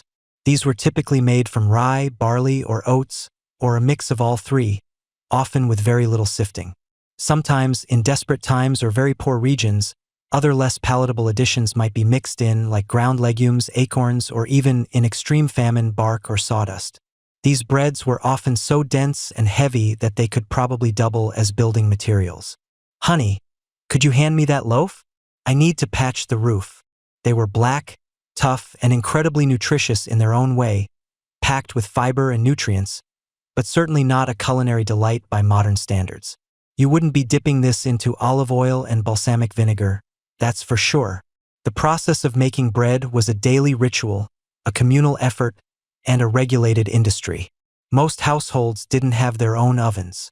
Instead, they would prepare their dough at home and then carry it to a communal village oven, often operated by a professional baker or controlled by the local lord. This communal oven wasn't just a place to bake. It was a social hub, a place to exchange gossip, share news, and feel the warmth on a cold day. The baker, therefore, held a position of considerable importance in the community. They were essential but also highly scrutinized. Cheating on weight or quality was a serious offense, sometimes punishable by public shaming or even more severe penalties. This is where we get the quirky, delightful tidbit of the baker's dozen. 13 instead of 12? It's believed to have originated in medieval England as a way for bakers to avoid penalties for short weight. By giving an extra loaf, they ensured they wouldn't accidentally shortchange a customer, thus avoiding fines or the dreaded pillory. It was a little insurance policy, baked right into the transaction. Beyond being the main source of sustenance, bread also played a crucial role as a dining implement. Forget forks and often even knives, your hands were your primary tools. But what about a plate? That's where the trencher comes in. This was typically a thick slice of stale bread, often 4 to 6 inches square, used as an edible plate. You would pile your stew, your roasted meat, your vegetables, if you were lucky enough to have them, directly onto this bread trencher. As you ate, the bread would soak up all the delicious juices and gravies, becoming saturated with flavor. Once the meal was over, the trencher wasn't discarded like a modern plate. If you were a lord or lady, the gravy-soaked trencher might be given to your servants, or collected and distributed to the poor, or even tossed to the dogs waiting patiently under the table. It was a practical, zero-waste solution that truly highlighted the importance of bread in every aspect of the meal. It was the ultimate edible, biodegradable serving dish. The type of grain used for bread was, of course, heavily influenced by local availability and climate. In the fertile plains of England and parts of France, wheat might be more common. But as you moved north into Scandinavia or east into parts of Germany and Eastern Europe, rye and barley became the dominant grains, thriving in harsher conditions. This regional variation meant that the standard medieval loaf looked and tasted very different depending on where you were. It wasn't a one-size-fits-all culinary experience. But despite its omnipresence, bread wasn't always a guarantee. Crop failures due to bad weather, pests, or war could lead to devastating famines. During such times, people would resort to desperate measures, mixing whatever they could find into their meager flour supplies, anything to stretch it out and provide some form of sustenance. This highlights the precariousness of medieval life, where the difference between survival and starvation could literally be a few inches of rain or a timely frost. And it wasn't just about the physical sustenance. Bread also held deep spiritual significance. Think of its central role in Christian liturgy, particularly the Eucharist. It wasn't just food. It was a symbol of life, sacrifice, and community. This spiritual dimension further cemented its place at the very heart of medieval culture. Historians still debate the exact nutritional impact of the medieval peasant diet, particularly how well the high bread consumption met their daily caloric and nutrient needs, especially during lean times or for specific demographic groups like pregnant women or growing children. While bread provided bulk and energy, the variations in grain quality and the lack of other food sources for the very poor could lead to deficiencies. It wasn't always a perfectly balanced diet, but it was what kept millions of people going. So, next time you're complaining about sourdough starter, just remember at least you're not trying to make a loaf out of barley and despair. The story of medieval bread is a rich tapestry woven from hard work, social hierarchy, ingenious solutions, and the ever-present threat of hunger. It tells us about the land, the people, and the fundamental struggle for survival. It reminds us that for centuries, the daily loaf wasn't just food. It was the very essence of life itself. And it paved the way for the next delicious or not so delicious things we're about to explore: meat. You've just savored the thought of medieval dairy, fats, and sweets, perhaps even a dollop of honey on your mental porridge. Now let's talk about the main event, the star of many a medieval meal, and a powerful symbol of status and wealth: meat. Forget your modern supermarket aisles with neatly packaged cuts. In the Middle Ages, meat was a whole different beast, literally. Imagine, if you will, the bustling sounds of a medieval farmyard. The oinks, the moos, the bleats. These weren't just background noise. They were the sounds of tomorrow's dinner. The bedrock of the medieval meat diet, especially for the common folk, was undeniably the pig. Pigs were, in essence, the medieval equivalent of a walking, oinking pantry. You see, these clever creatures were remarkably easy to keep. They're omnivores, happy to root through forest floors for acorns and nuts, or to gobble up kitchen scraps and waste. This meant they didn't compete directly with humans for grain, making them an incredibly efficient source of protein. A single pig could feed a family for a significant period, especially once salted and smoked into bacon or ham. You'd find them everywhere, from the humblest peasant's sty to the grandest castle's grounds. Their fat was also incredibly valuable, rendered down for cooking or for making candles and soap. So, next time you see a cute little piglet, remember its ancestors were the unsung heroes of medieval survival, providing not just sustenance but also the means to light homes and stay clean-ish. Beyond the ubiquitous pig, cattle were also a significant source of meat, though perhaps less common for daily consumption among the poor. Think of the mighty oxen, pulling plows in the fields. When their working lives were over, they might end up on the dinner table, providing tough but nourishing beef. This meat, often from older, working animals, would require long, slow cooking methods to become palatable, making stews and pottages the logical choice. Sheep and goats also contributed, offering mutton, lamb, and goat meat. These animals, primarily valued for their wool and milk, provided a secondary source of protein, especially in areas less suited for cattle. And then there was poultry: chickens, geese, ducks. Chickens were a godsend, providing not just meat but also a steady supply of eggs, a vital protein source that didn't require sacrificing the animal. Geese and ducks were often kept in farmyards or hunted from local ponds, offering richer, fattier meat, particularly prized for feasts. Now, if you were among the privileged few, your meat options expanded dramatically. The forests, rivers, and skies became your larder. Hunting was a pastime, a sport, and a display of noble prowess.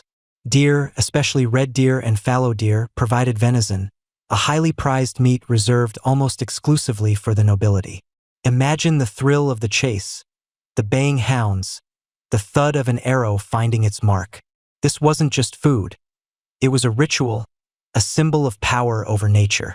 Wild boar, notoriously fierce and challenging to hunt, offered a rich, dark meat, often roasted whole for a truly spectacular feast centerpiece. Smaller game, like hares and rabbits, were more accessible to those with hunting rights or a knack for trapping, providing a quicker, albeit smaller, meal. And then there were the birds: pheasants, partridges, quails, even larks and thrushes. These winged delicacies were often caught in nets or with trained falcons, adding variety and prestige to the noble table. For the truly extravagant, swans and peacocks were hunted, not just for their meat, which, frankly, could be a bit tough and gamey, but for their show-stopping presentation. More on that shortly. So, you've got your animal, be it a plump pig or a majestic stag. How do you turn it into dinner without a refrigerator or a fancy oven? Medieval cooks were masters of ingenuity, using fire, water, and time to transform raw ingredients. Roasting was perhaps the most iconic method, especially for larger cuts or whole animals. Picture a massive fireplace, a crackling fire, and a whole boar or a side of beef slowly turning on a spit, its fat dripping and sizzling, filling the great hall with an intoxicating aroma.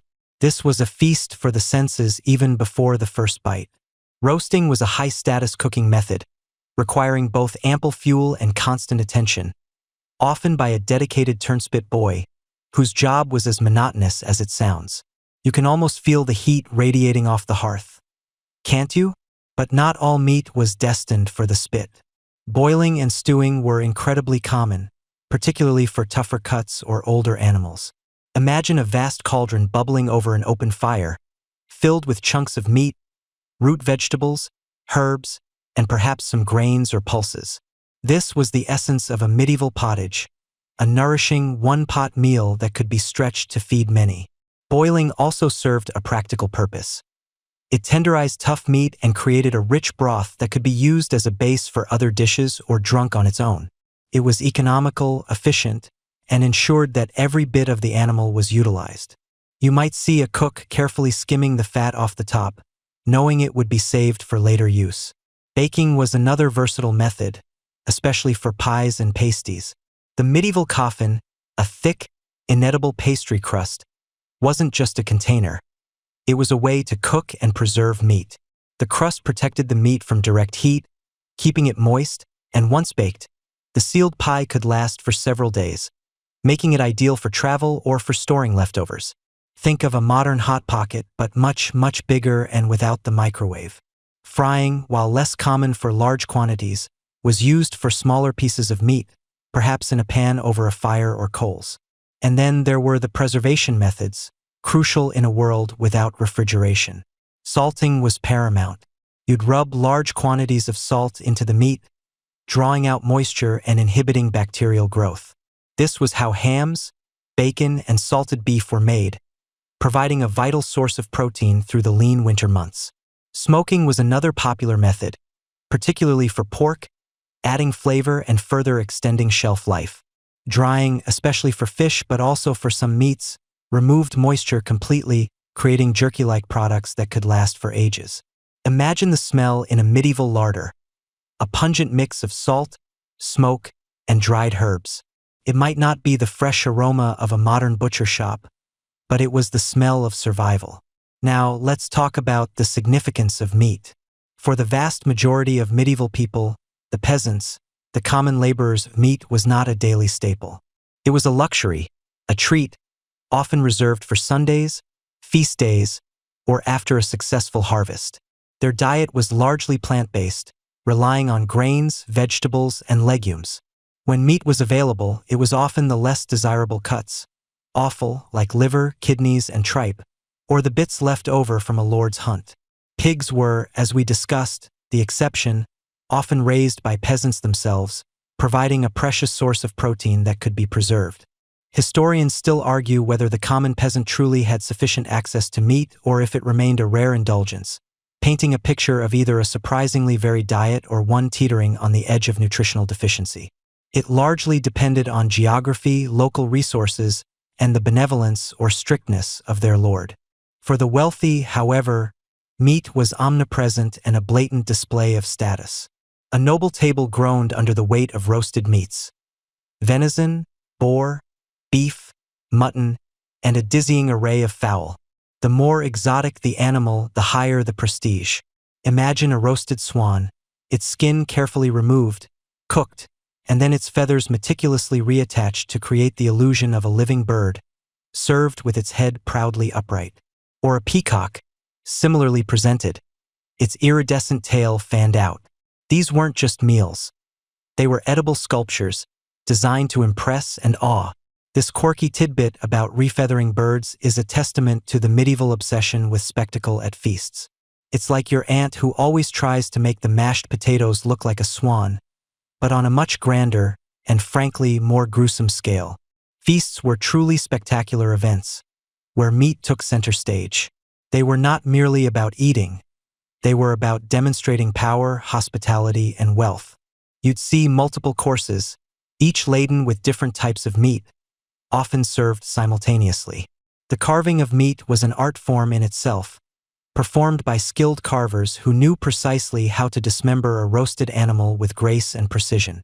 Imagine the clinking of knives, the rich smell of roasted game, the murmuring of guests, and the occasional burst of laughter. These banquets were loud, boisterous affairs, a far cry from the polite silence of modern fine dining. And remember, during these feasts you'd likely be eating with your hands, perhaps using a knife for larger cuts, but forks were still a novelty, mostly for sweet dishes or very slippery foods. So no awkward fumbling with cutlery, just a direct, primal connection to your roasted fowl. The types of meat served at feasts also highlighted the host's connections and reach. Imported spices, though expensive, were often used liberally to flavor and preserve these meats, masking any slight off notes that might develop in an era without refrigeration. A dish of spiced venison, perhaps simmered in wine, would have been a true luxury. The sheer quantity of meat consumed at a single feast could be staggering, sometimes requiring the slaughter of dozens of animals. It was a clear message. I am powerful, I am wealthy, and I can afford to feed you and everyone else until you burst. So, whether it was the humble pig providing sustenance for a peasant family, or a re-feathered swan gracing the table of a king, meat in the Middle Ages was more than just food. It was a measure of status, a symbol of power, a testament to ingenuity, and a vital source of energy in a world where physical labor was the norm. It shaped daily life, dictated the rhythm of feasts, and provided both nourishment and spectacle in equal measure. You can almost taste the smoky, rich flavors lingering on your tongue, can't you? Now, you've settled into the rhythm of medieval mealtimes, perhaps imagining the earthy scent of freshly baked bread or the rich aroma of roasted meat. But let's gently pull back the curtain on the unsung heroes of the medieval plate, the vibrant, often overlooked world of vegetables, fruits, and the wild bounty of the land. Forget, for a moment, the common misconception that medieval diets were solely composed of brown bread and questionable meat. You'd be surprised by the sheer variety and the vital role these plant-based foods played, not just in adding flavor, but in truly sustaining life. Imagine stepping into a medieval kitchen garden. It's not the neat, manicured rows you might envision from a modern gardening show. Instead, you see a bustling, productive patch, teeming with life. The air is thick with the hum of bees and the earthy scent of damp soil. Here, you'd find an abundance of everyday staples. Hardy cabbages, their leaves unfurling in tight, verdant heads, ready to be chopped into 1,000 different pottages. Onions, leeks, and garlic, the undisputed triumvirate of medieval seasoning, would be everywhere, their pungent aromas promising a base for almost any savory dish. Honestly, onions and garlic were basically the medieval equivalent of everything seasoning, and they probably used it on everything. Then there are the legumes. Peas and beans, in dried or fresh forms depending on the season, were absolutely crucial. Think of them as the protein powerhouses of the medieval world, especially important during the countless days of fasting when meat was forbidden. You'd see broad beans, field peas, and even chickpeas in some regions, all contributing essential nutrients to a diet that could otherwise be quite monotonous. They were often boiled into thick, nourishing stews, providing a much-needed ballast to the stomach. Root vegetables, too, were fundamental. Turnips, parsnips, and carrots, though not the bright orange variety you're familiar with, more often purple, yellow, or white, were dug from the earth, providing bulk and sweetness. These were the true workhorses of the medieval larder, able to be stored through the lean winter months, offering a consistent source of calories and vitamins when fresh greens were scarce. Leafy greens, while perhaps less common as a daily staple for everyone, were certainly present. You might find spinach, chard, and various types of mallow growing in gardens. Even humble nettles, often seen as a weed today, were cultivated and cooked, their sting disappearing with heat, leaving behind a nutritious, slightly bitter green. These greens were vital sources of vitamins, particularly vitamin C, which helped keep scurvy at bay. Without them, and without the knowledge of their nutritional value, the medieval diet would have been far poorer. You wouldn't find a vast array of exotic lettuces, but the greens they did have were packed with goodness. Imagine trying to explain a medieval pottage to a modern vegan. It's vegetable-ish stew, with whatever we found. No, not kale and quinoa. Just whatever. Moving beyond the cultivated garden, let's talk about fruits. The medieval world, of course, had no refrigerated shipping lanes or year-round imports. Fruits were intensely seasonal, a joyous burst of sweetness and flavor when they were ripe. Apples and pears were extremely common, often grown in orchards belonging to monasteries or larger estates. You'd find many varieties, some tart, some sweet, all destined for eating fresh, drying for later use, or being pressed into cider or perry, a pear cider, if you will. Plums and cherries, too, would appear in their brief, glorious season, offering their juicy delights. Berries, wild strawberries, raspberries, blackberries were a summer treat, gathered from hedgerows and woodlands. These weren't just for snacking. They'd be used in tarts, added to potages for a sweet-sour kick, or preserved in honey or dried for the colder months. The fleeting nature of fruit made it all the more precious, a true luxury of the season. But perhaps the most fascinating and often overlooked aspect of the medieval diet was foraging. Foraging wasn't just a quaint pastime. For many, especially the rural poor, it was an absolute necessity, a crucial supplement to their diet that could mean the difference between sustenance and starvation. You'd learn from a young age which plants were safe to eat and which were not, knowledge passed down through generations. Imagine yourself, basket in hand, venturing into the woods or along the riverbanks. You'd be carefully picking wild garlic, its pungent leaves adding a sharp bite to otherwise bland meals. Dandelions, sorrel, plantain, and chickweed, all considered weeds today, were valuable sources of vitamins and minerals. They were often added to salads, for those who ate them, or, more commonly, boiled into potages, just like their cultivated cousins. Then there were the nuts. Hazelnuts, walnuts, and chestnuts were a fantastic source of fat and protein, especially in autumn. You'd spend hours gathering them, cracking them open, and storing them for winter. Wild berries, too, were a bounty. Crabapples, rose hips, packed with vitamin C, sloes, and hawthorn berries, all tart and often requiring cooking or processing, but providing vital nutrients. And mushrooms. Oh, mushrooms. While a risky business then as now, edible fungi were certainly gathered, adding an umami depth to stews. You'd need an expert eye, though. And if you did pick the wrong mushroom, well, let's just say you wouldn't be around for the sequel. That's why knowledge of the local flora was literally a matter of life and death. This practice of foraging highlights a key aspect of medieval life, a deep, intimate connection with the natural world. People weren't just consumers. They were active participants in their food acquisition, relying on the land's generosity. It was almost like a medieval version of farm-to-table, if farm included the entire untamed forest. This reliance on wild foods also meant a diet that, while perhaps less refined by modern standards, was incredibly diverse in its micronutrients. Think about it. A peasant might not have had a wide variety of cultivated crops, but their diet could be supplemented by dozens of different wild greens, roots, and berries, each offering its own unique nutritional profile. This brings us to the core importance of these foods, providing essential nutrients and variety. While bread provided the bulk calories and meat offered protein and fat, for those who could afford it, it was the vegetables, fruits, and foraged goods that truly rounded out the diet. They delivered the vitamins, minerals, and fiber that prevented deficiency diseases and promoted overall health. Without them, the medieval population would have been far sicker and less resilient. Foraging, in particular, offered a safety net during times of famine or hardship, providing a fallback when crops failed or stores ran low. It was a testament to human ingenuity and adaptability. It's easy to romanticize or demonize the medieval diet, but the reality was complex and varied greatly by region, social class, and season. While the wealthy might have enjoyed more meat and imported spices, the vast majority of the population relied heavily on these plant-based foods. They were the backbone of daily sustenance, transformed through boiling, stewing, and drying into nourishing meals.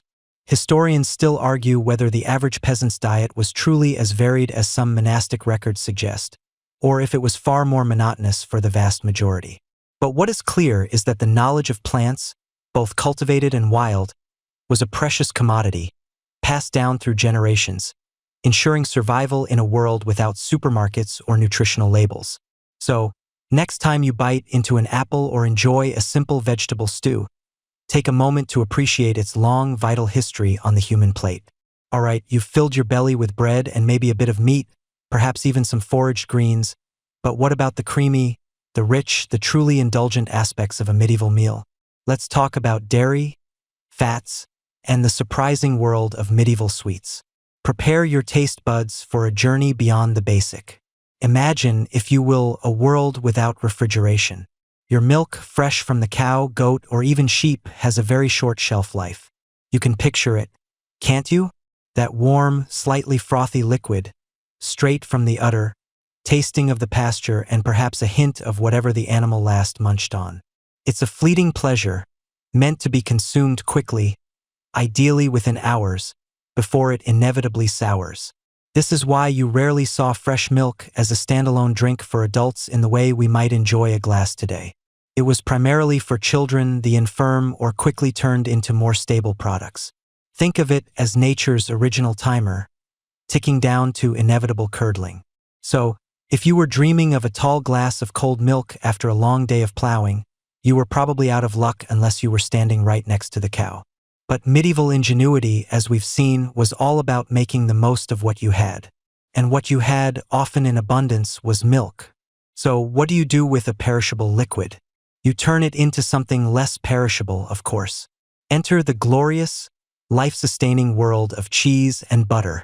Cheese, cheese. It was the superstar of medieval dairy, an absolute staple across all social classes, from the humblest peasant's cottage to the grandest lord's castle. You'd find a mind-boggling array of cheeses, varying wildly by region, by the type of milk used, and by the aging process.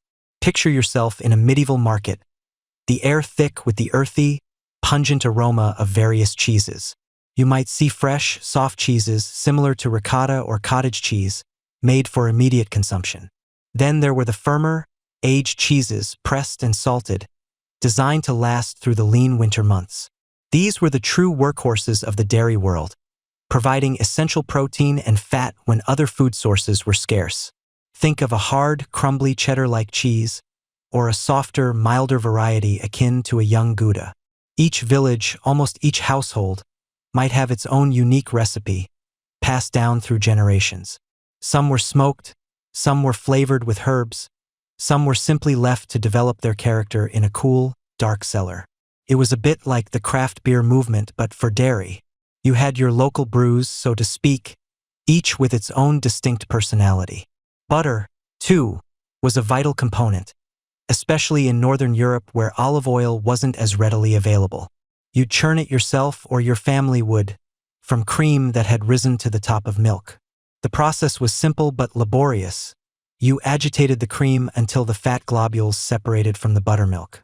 The resulting golden, rich butter was then often salted to further extend its shelf life. It was used for cooking, spreading on bread, if you were lucky enough to have butter to spare, and enriching stews and porridges. It was a calorie-dense powerhouse, providing much-needed energy for a physically demanding life. One quirky tidbit. Sometimes, butter was even buried in bogs to preserve it, developing a unique, pungent flavor that some found desirable. Imagine digging up a lump of centuries-old bog butter and serving it at dinner, perhaps not for the faint of heart or stomach.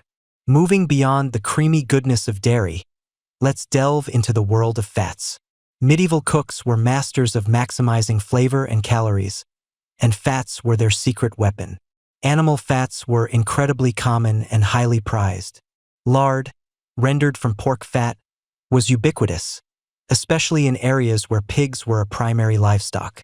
You'd use it for frying, for baking, for making pastries, and as a rich base for stews and pottages. It imparted a wonderful savory depth to dishes. Suet, the hard fat found around the kidneys of cattle and sheep, was another staple, particularly for making puddings and pies.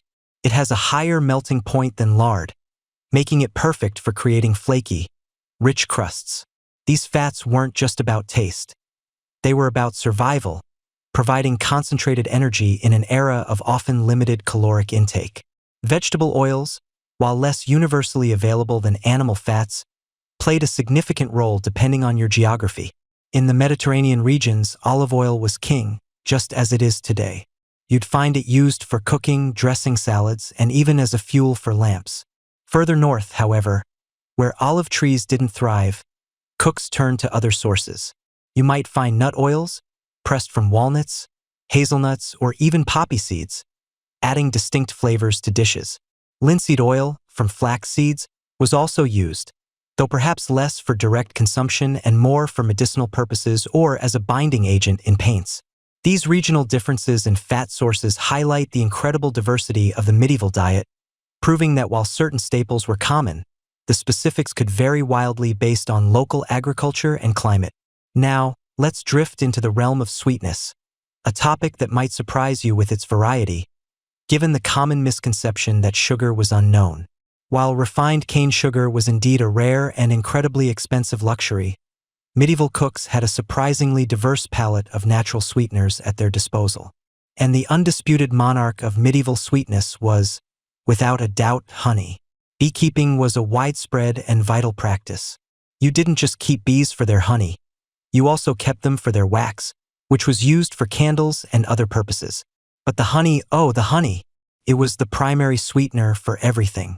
Imagine the buzzing hives, the sticky, golden comb, the rich, floral aroma of freshly harvested honey.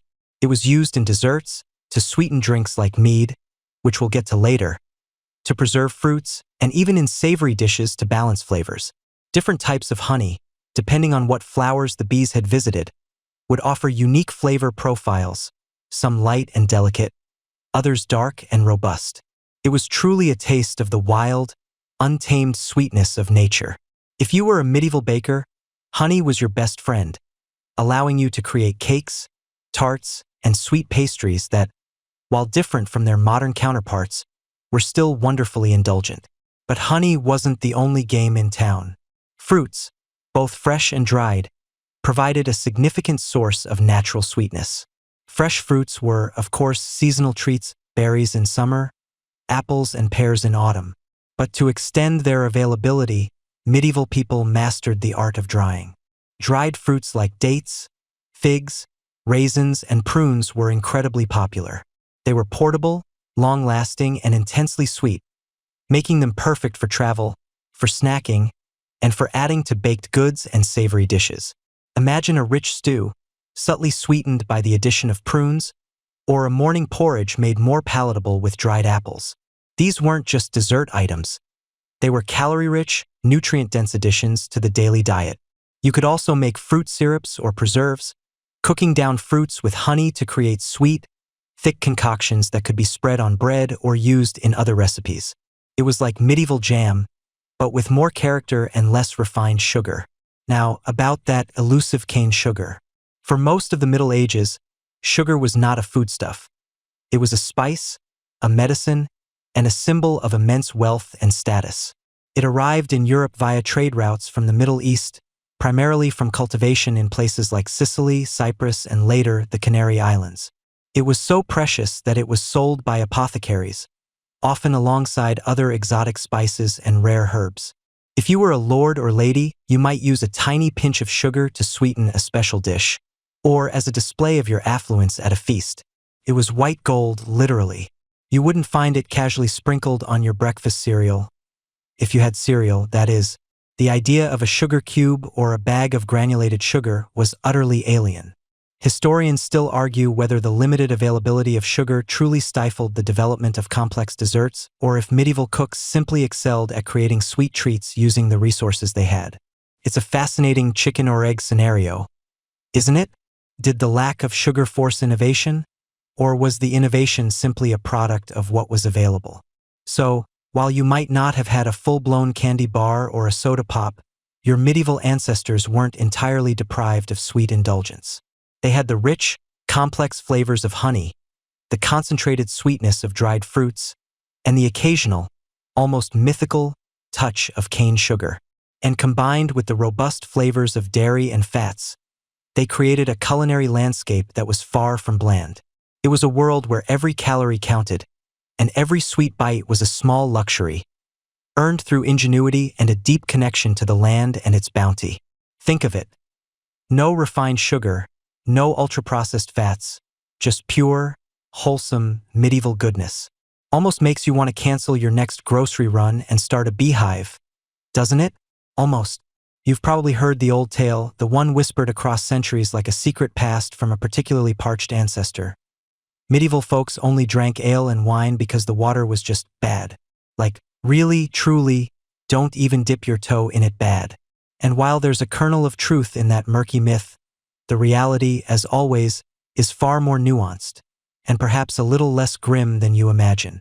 So, lean back, Settle in, and let's quench our thirst for knowledge by diving deep into the medieval drinking fountain, or perhaps the communal ale barrel. First, let's tackle that watery elephant in the room. Water itself. Was it a no-go zone? Not entirely. You see, people did drink water. Shocking, I know. They weren't just perpetually tipsy. But the safety of that water was, shall we say, a bit of a lottery. If you lived near a pristine spring, bubbling up from the earth like nature's own perfectly filtered dispenser, you were in luck. That water was probably as good as anything you'd get today, maybe even better before modern pollutants decided to join the party. Many towns, especially those with Roman legacies, still utilized impressive aqueducts, channeling fresh water from distant sources directly into public fountains. Imagine a communal tap. Though, let's be honest, you'd probably still eye it suspiciously after old Farmer Giles washed his muddy boots nearby. For others, though, it was a case of river roulette or well water woes. Rivers were often used for everything. Washing clothes, disposing of waste, both human and animal, and yes, sometimes drinking. Wells could be contaminated by shallow latrines or runoff. The key was knowing your source. People learned to identify good wells from bad, and if a well had a reputation for making people unwell, it was generally avoided.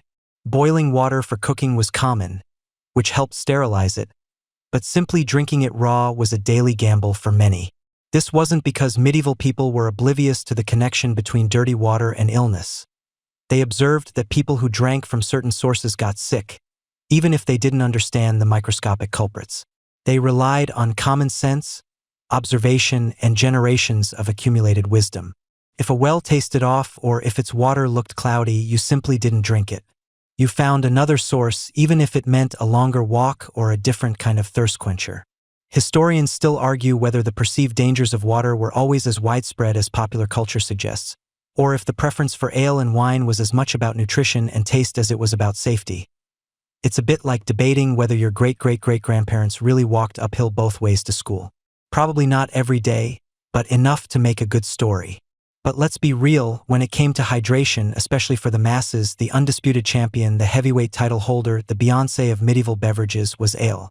Forget your fancy lattes or your sparkling kombuchas. Medieval life ran on ale. And I mean ran on it.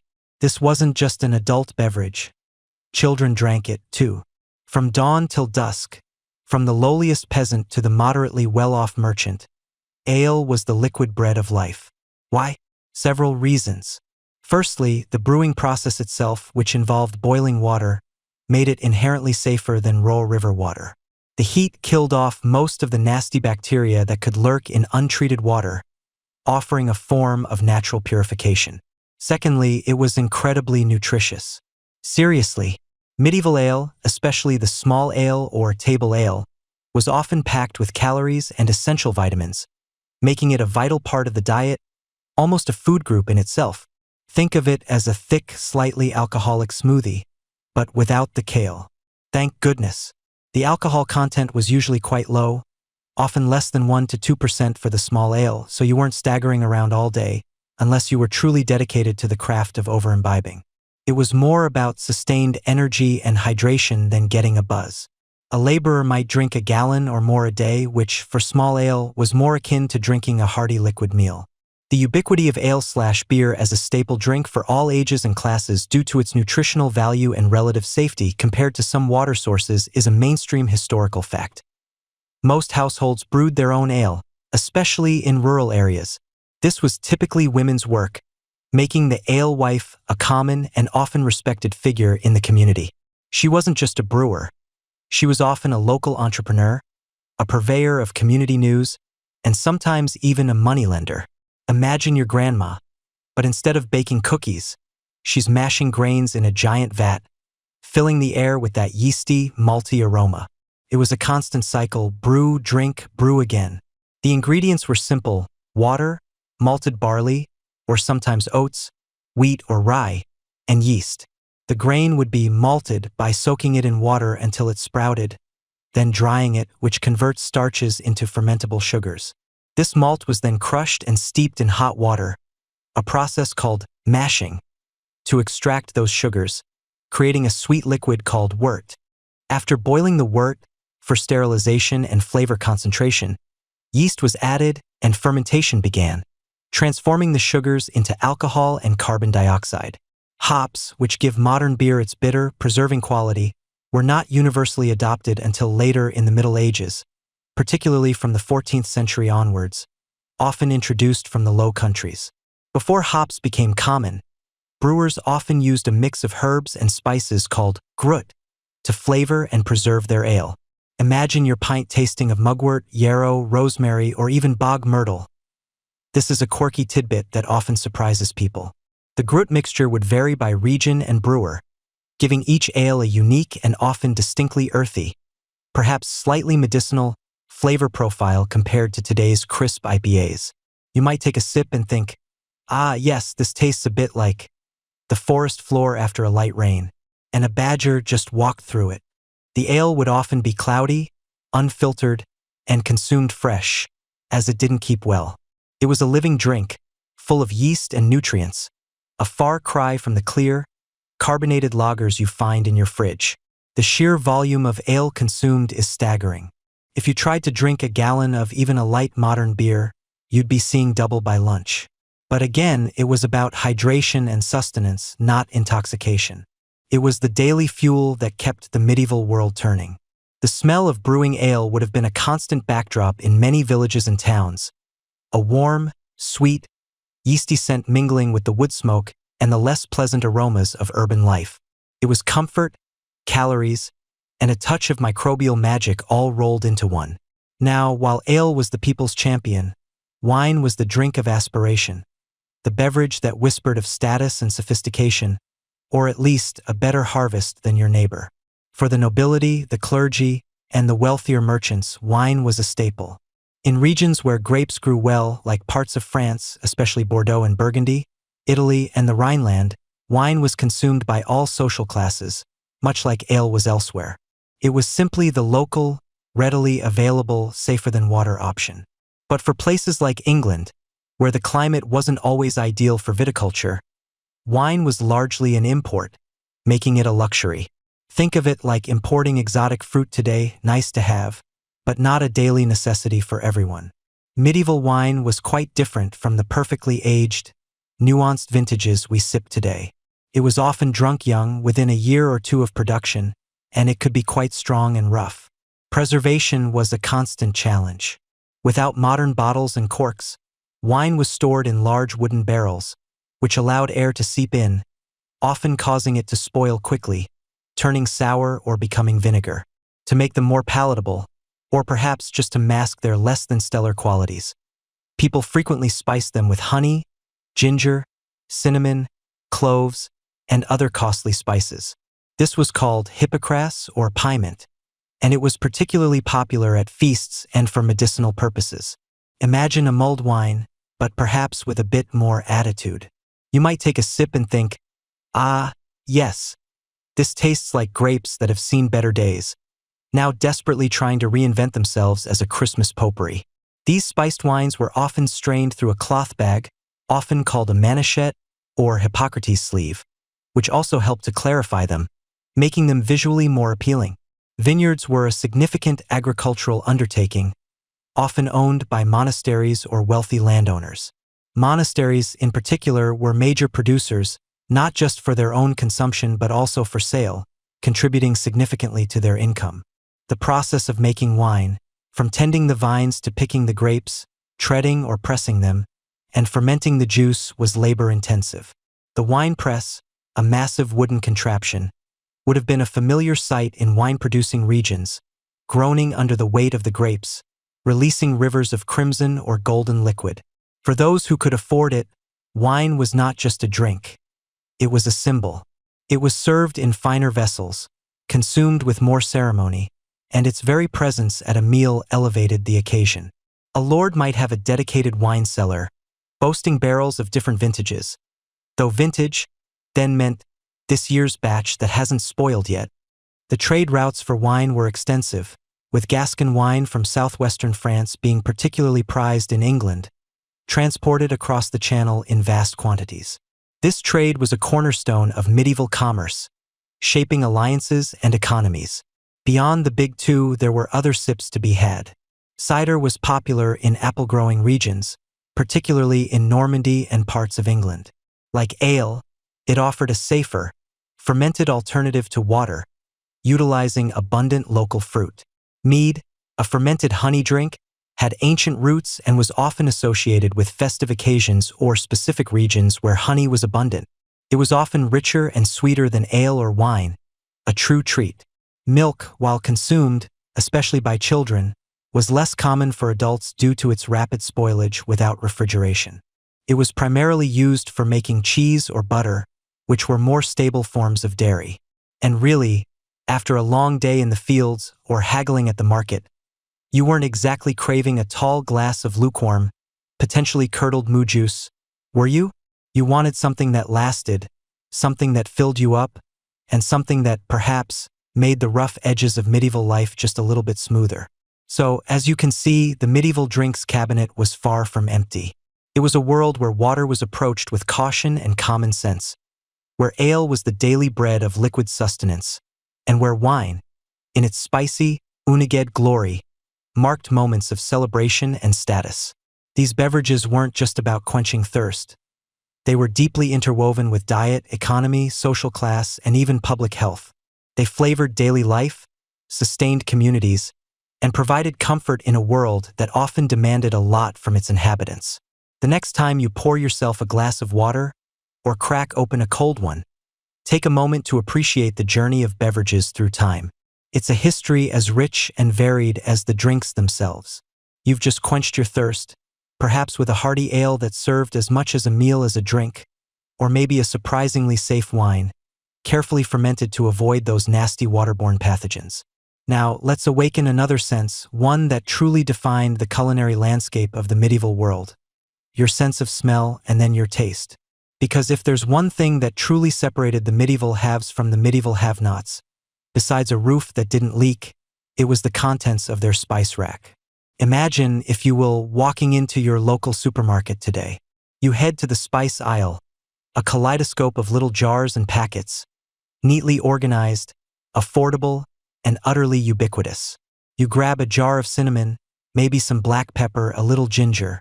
Costs a few bucks, right? Now erase that image. Instead, picture that same small jar of cinnamon costing more than your car, or your house.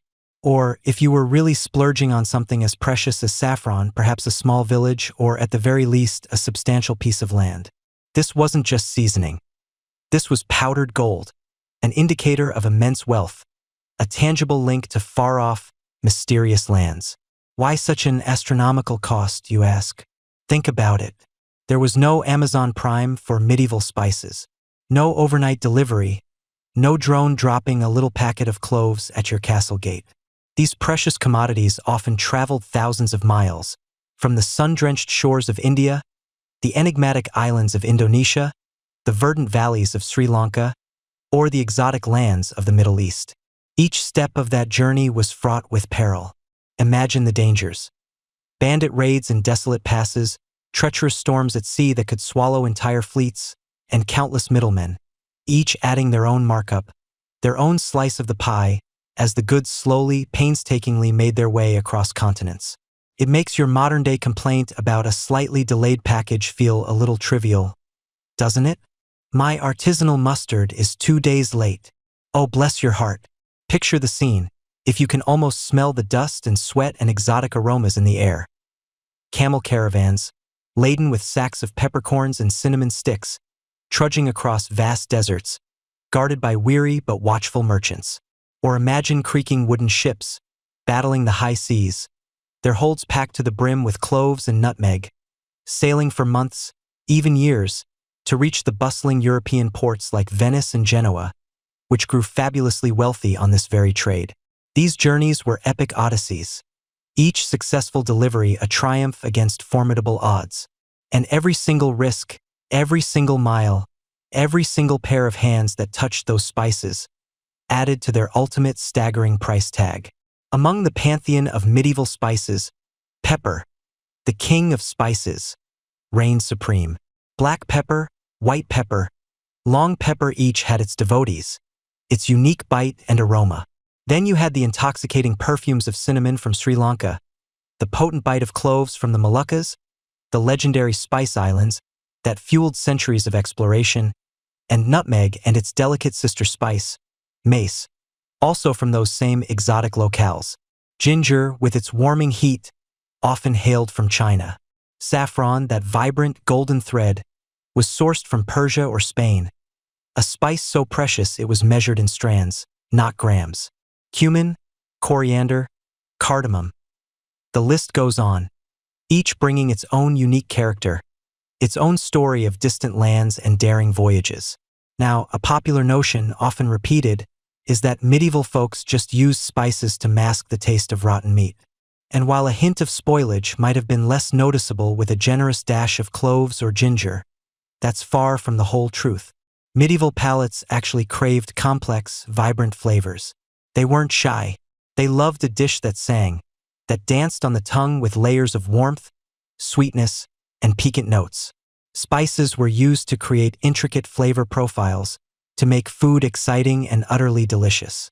It was a culinary art form, a way to elevate simple ingredients into something extraordinary. Imagine trying to impress your medieval dinner guests with just salt and pepper. You'd be laughed out of the banquet hall. "Oh, how minimalist," they'd sneer, eyeing your bland pottage with disdain. But beyond flavor, spices had a practical, crucial role: preservation. While they didn't understand microbiology in the sophisticated way we do now, they observed that certain spices, when used in conjunction with salt, smoking, or pickling, helped food last longer. Cloves, for instance, have potent antimicrobial properties that inhibit bacterial growth. Cinnamon can also slow spoilage. Pepper, too, possesses mild preservative qualities. So, when you added these precious ingredients to your cured meats, your preserved fruits, your spiced wines, or your elaborate sauces, you weren't just making them taste better. You were often extending their shelf life, a vital concern in a world utterly devoid of refrigeration. It was like a medieval, organic, and incredibly expensive Tupperware party. It's a well-established historical fact that pepper, due to its immense value, was often used as a form of currency. Imagine paying your rent with a sack of peppercorns instead of coins, or a wealthy merchant's daughter receiving a dowry not in gold, but in precious spices. This demonstrates just how much these commodities were worth, how deeply intertwined they were with the economic fabric of the time. And here's a quirky little tidbit for you.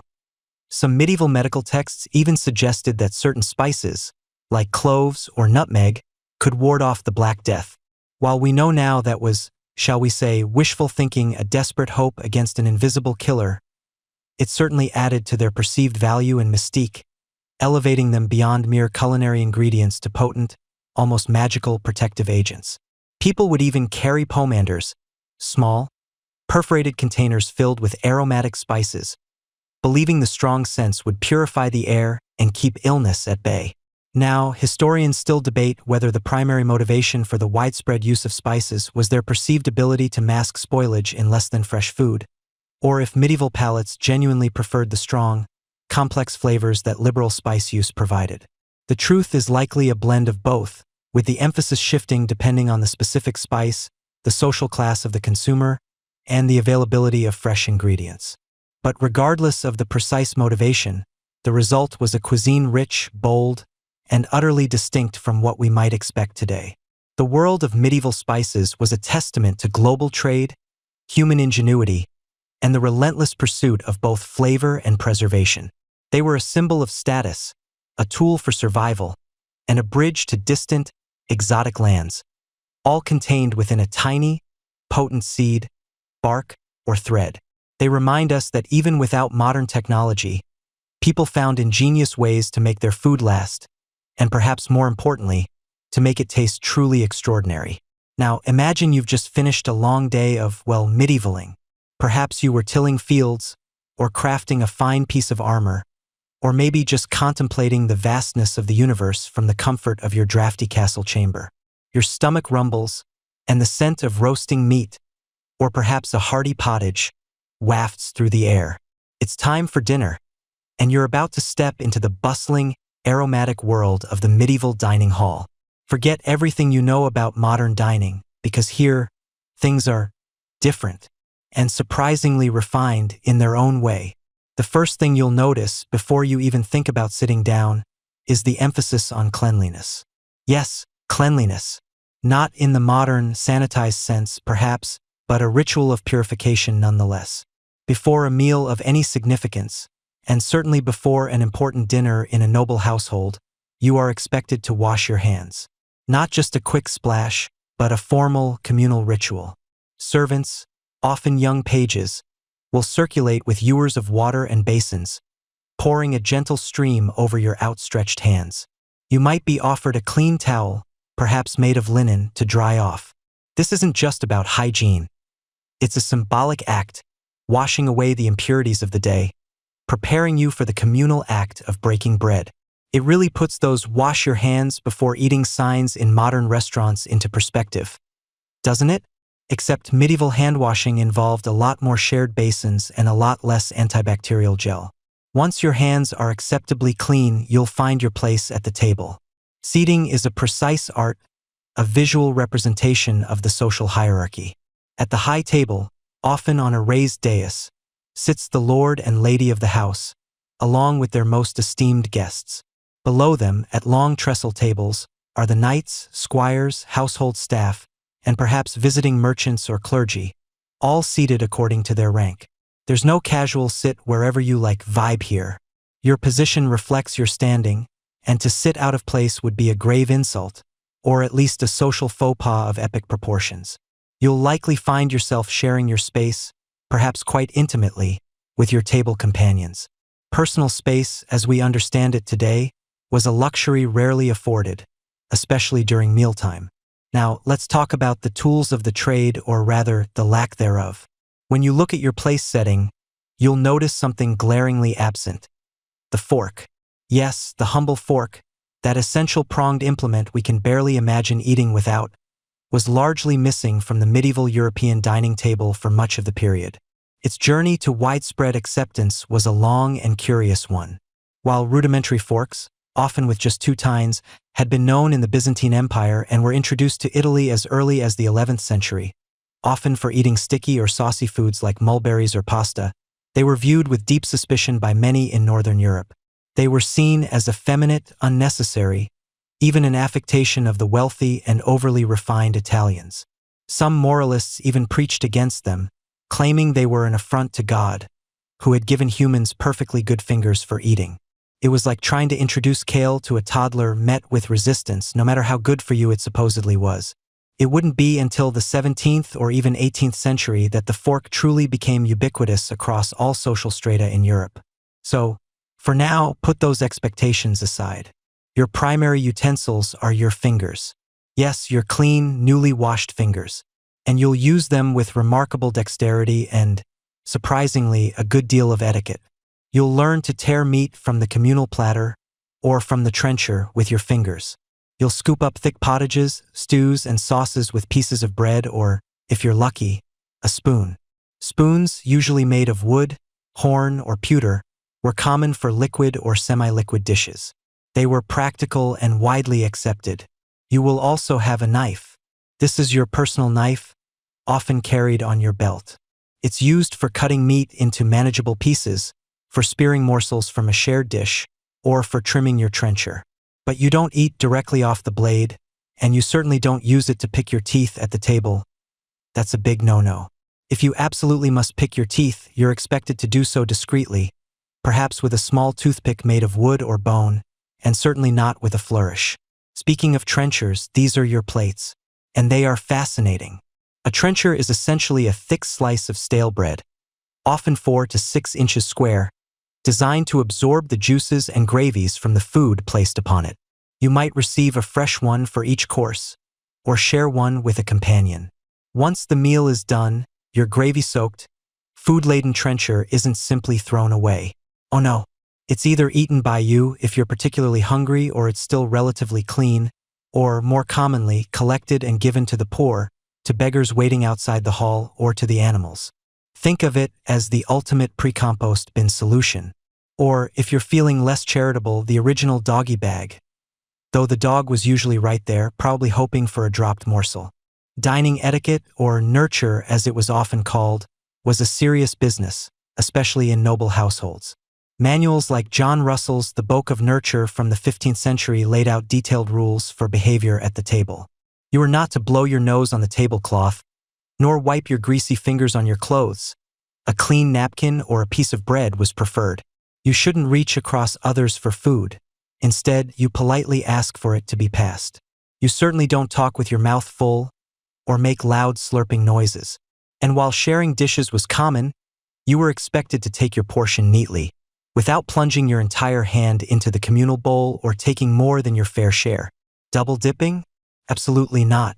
It was rude, unhygienic, and showed a distinct lack of consideration for your table companions.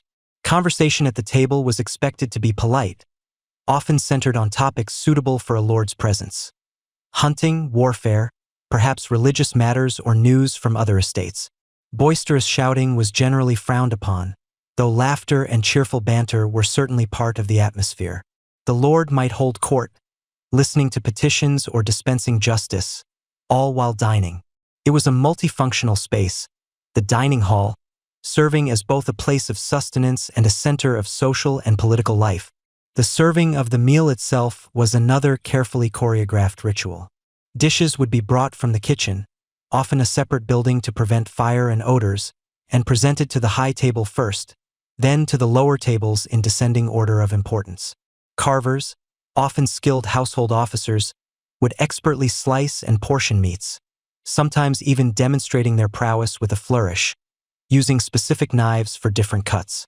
Cupbearers ensured that your goblet, often shared with a neighbor, was kept filled with ale or wine.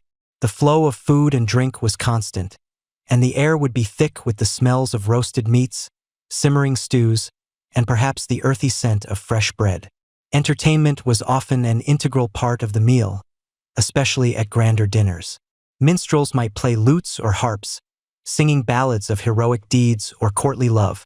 Jesters might offer witty remarks or perform amusing antics. Storytellers, or even the Lord himself, might recount tales or news, keeping everyone engaged. This wasn't just about filling bellies. It was a full sensory experience, designed to reinforce social bonds and display the wealth and generosity of the host. The clatter of dishes, the murmur of conversation, the strains of music, the warmth of the roaring fire in the hearth. It all combined to create a vibrant, living scene. The meal could last for hours, particularly if it was a feast or a special occasion. There were often multiple courses, though not in the modern sense of distinct, separate dishes served one after another. Instead, a course might consist of a variety of dishes brought out together, from which you selected. Then, after a pause, another set of dishes would arrive. The emphasis was on abundance and variety, a display of the household's prosperity. As the meal wound down, the rituals continued. Leftovers would be gathered, not just the trenchers but other scraps, to be distributed to the poor or used as animal feed. Grace would be said, offering thanks for the meal. And then, slowly, the hall would begin to empty, leaving behind the lingering sense of food and the echoes of conversation. Historians still argue whether the strict etiquette described in medieval nurture books was truly followed by everyone, or if it represented an ideal that only the most refined individuals or households aspired to. It's likely that while the general principles of politeness and hierarchy were observed, the exact adherence varied greatly depending on the household, the occasion, and the social standing of the diners. But what is clear is that medieval dining was far from the crude, messy affair often depicted in popular culture. It was a complex social ritual, governed by unwritten rules and explicit instructions, where every gesture, every shared dish, and every placed utensil or lack thereof spoke volumes about one's place in the world. So, the next time you sit down to eat with your modern fork and individual plate, take a moment to appreciate the journey of dining etiquette. It's been a long one, full of surprising twists and turns. You know how sometimes, after a long week, you just crave a good meal, maybe a little entertainment, and a chance to unwind? Well, imagine that feeling, then multiply it by 1,000, add a dash of political intrigue, a sprinkle of religious fervor, and a whole lot of roasted swan. Welcome, my dear listener, to the medieval feast, an event that was less about casual dining and more about a full sensory assault on your expectations. As you step into the Great Hall, the first thing that hits you is the sheer scale of it all. This isn't your cozy family dinner. The air is thick with the scent of roasting meats, sweet spices, and the earthy tang of ale. Torches flicker, casting dancing shadows on tapestries depicting heroic hunts and mythical beasts. The murmur of hundreds of voices blends with the distant strains of lutes and rebecks, the occasional blast of a trumpet announcing a new course. You feel a vibration in the very flagstones beneath your feet, a hum of anticipation that suggests something truly extraordinary is about to unfold. This isn't just a meal. It's a spectacle, a declaration, a finely orchestrated performance where every dish, every entertainer, every goblet of wine serves a purpose beyond mere sustenance. These feasts weren't just for shindigs and birthdays, though they certainly covered those. They were crucial social and political events. A lord might host one to celebrate a military victory, to solidify an alliance through a marriage, to mark a religious holiday, or simply to display his immense wealth and power. Think of it as the ultimate medieval flex. You're not just feeding people. You're demonstrating your ability to command resources, to project generosity, and to maintain a vast, complex household. It's a statement. Look upon my bounty, ye mighty, and despair of ever out-feasting me. As you find your place, perhaps on a long wooden bench at a table draped with fine cloths, you begin to grasp the sheer volume of food being prepared. The kitchens, likely a bustling, smoky inferno of activity for days prior, have been working overtime. You see servants, scurrying like ants, carrying massive platters. Roasted boars, often presented whole with an apple in their mouths, gleam under the torchlight. Peacocks, their vibrant feathers meticulously reattached to their cooked bodies, lie majestically as centerpieces, almost too beautiful to eat. And yes, they ate peacocks. Apparently, they tasted a bit like tough chicken. But oh, the presentation! It was the medieval equivalent of an edible art installation, though one you were definitely encouraged to dismantle with your teeth. The menus were not simply a list of dishes. They were an elaborate progression, designed to impress and delight.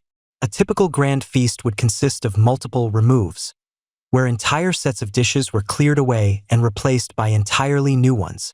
You might start with lighter fare, perhaps some delicate pottage, fresh fish if it's a fast day, or savory pies. Then the main event, course after course of roasted game of venison, wild boar, swan, crane, and countless birds, often served with rich, complex sauces made with wine, verjuice, and precious spices. There would be massive meat pies, some so large you could practically live inside them, filled with a dizzying array of meats and spices. And plenty of bread, of course, from coarse trenchers for the servants to fine white manchet bread for the nobility.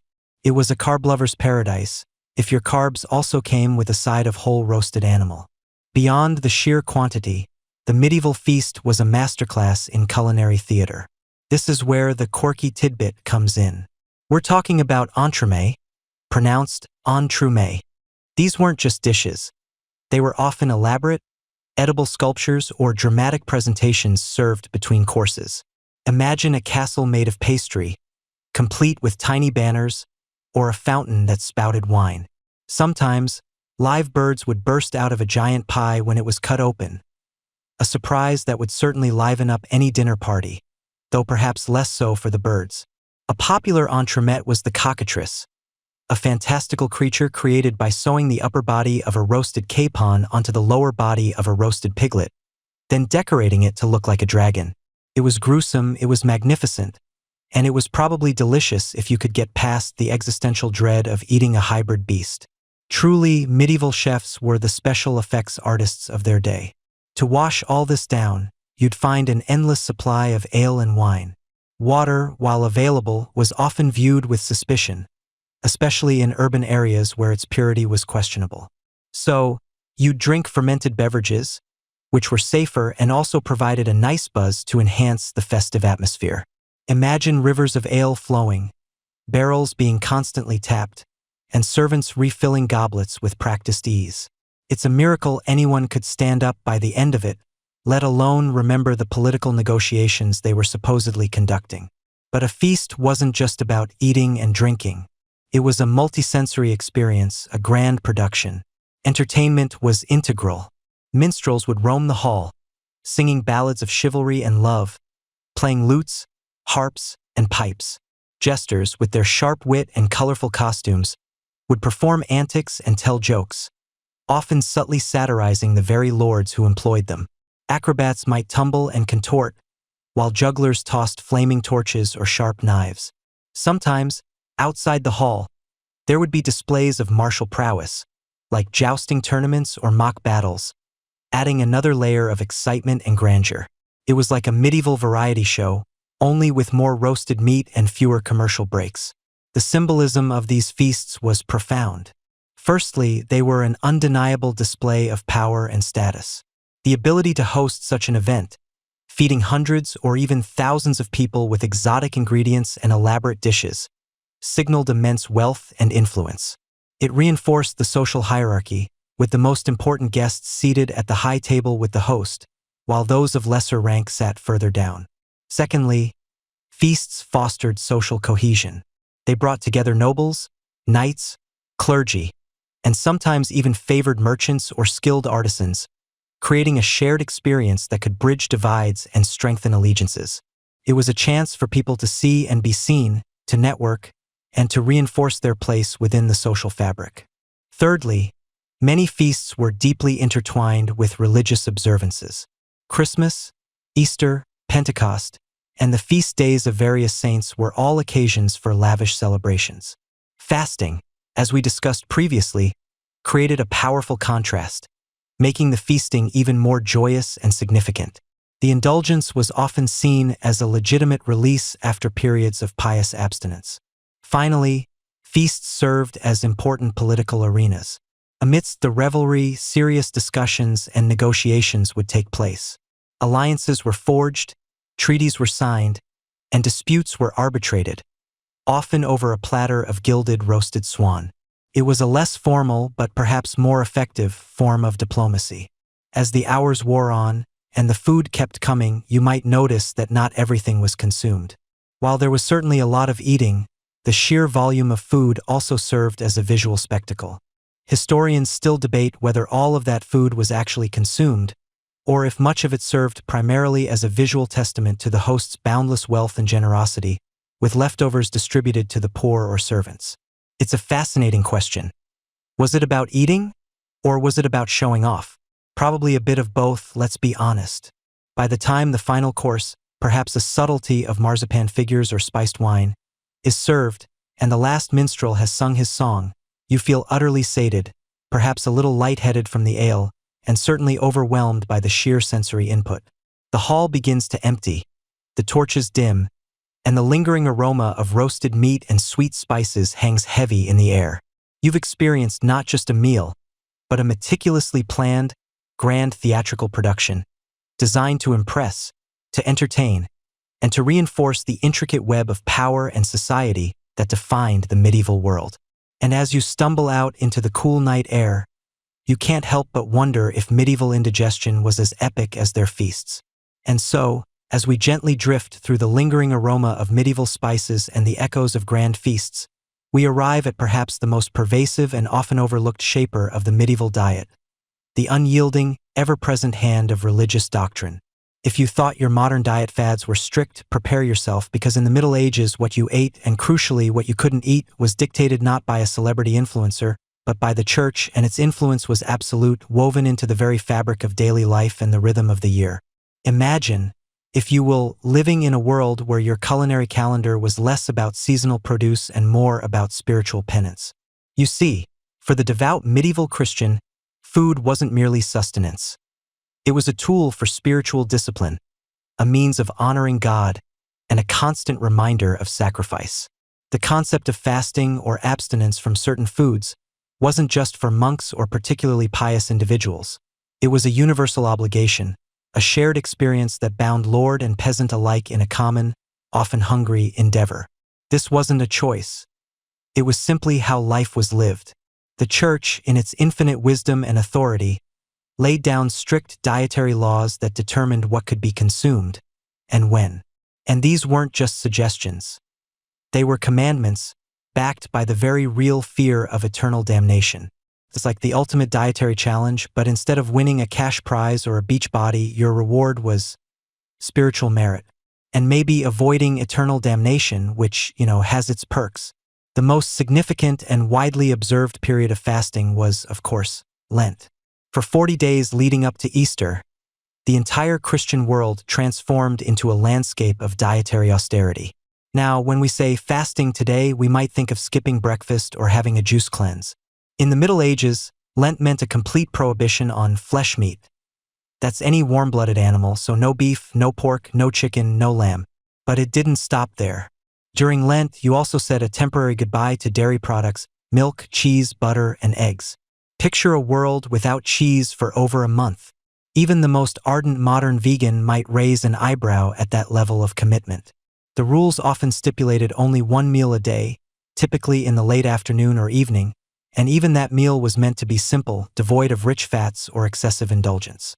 You can almost feel the collective sigh of resignation as Ash Wednesday rolled around each year, ushering in weeks of culinary deprivation. The air itself might have seemed to thin, carrying the scent of longing for a hearty stew or a slice of buttered bread. But Lent was just the most prominent player in the fasting game. The church calendar was peppered with numerous other days and seasons of abstinence. There was Advent, the 4 weeks leading up to Christmas, which, while generally less stringent than Lent, still called for periods of meatless meals and spiritual reflection. Then you had the Ember Days, for sets of 3 days, Wednesday, Friday, and Saturday, spread throughout the year, marking the changing seasons and intended for prayer, penance, and ordinations. These were often observed with stricter fasting, sometimes meaning only bread and water for the day. And let's not forget the vigils, the days preceding major feast days, like Christmas Eve or the eve of a particularly important saint's day. On these days, you'd typically abstain from meat in preparation for the upcoming celebration. It was a constant dance between feasting and fasting, a rhythmic ebb and flow that shaped the very heartbeat of medieval life. However, beyond these seasonal and specific fasts, there was one dietary restriction that was perhaps the most impactful on daily life: the weekly fast. Mainstream historical fact alert. It was universally understood and practiced that every Friday was a day of abstinence from meat, in remembrance of Christ's crucifixion. And often, Saturdays were also observed as meatless days, typically in honor of the Virgin Mary. Think about that for a moment. 2 days out of every 7 year-round, you were off-limits for meat. This wasn't an occasional dietary choice. It was a fundamental aspect of meal planning for virtually every household, from the humblest cottage to the grandest castle. Imagine your weekly grocery list, perpetually marked with an invisible no-meat sticker for nearly a third of your eating days.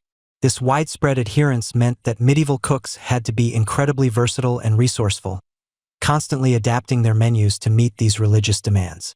So, if meat, dairy, and eggs were often off the table, what did people eat during these extensive fasting periods? Well, this is where the ingenuity of medieval cuisine truly shines.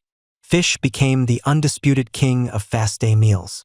From freshwater catches like pike, carp, and eel, to saltwater varieties like cod, herring, and salmon, fish was consumed in astounding quantities.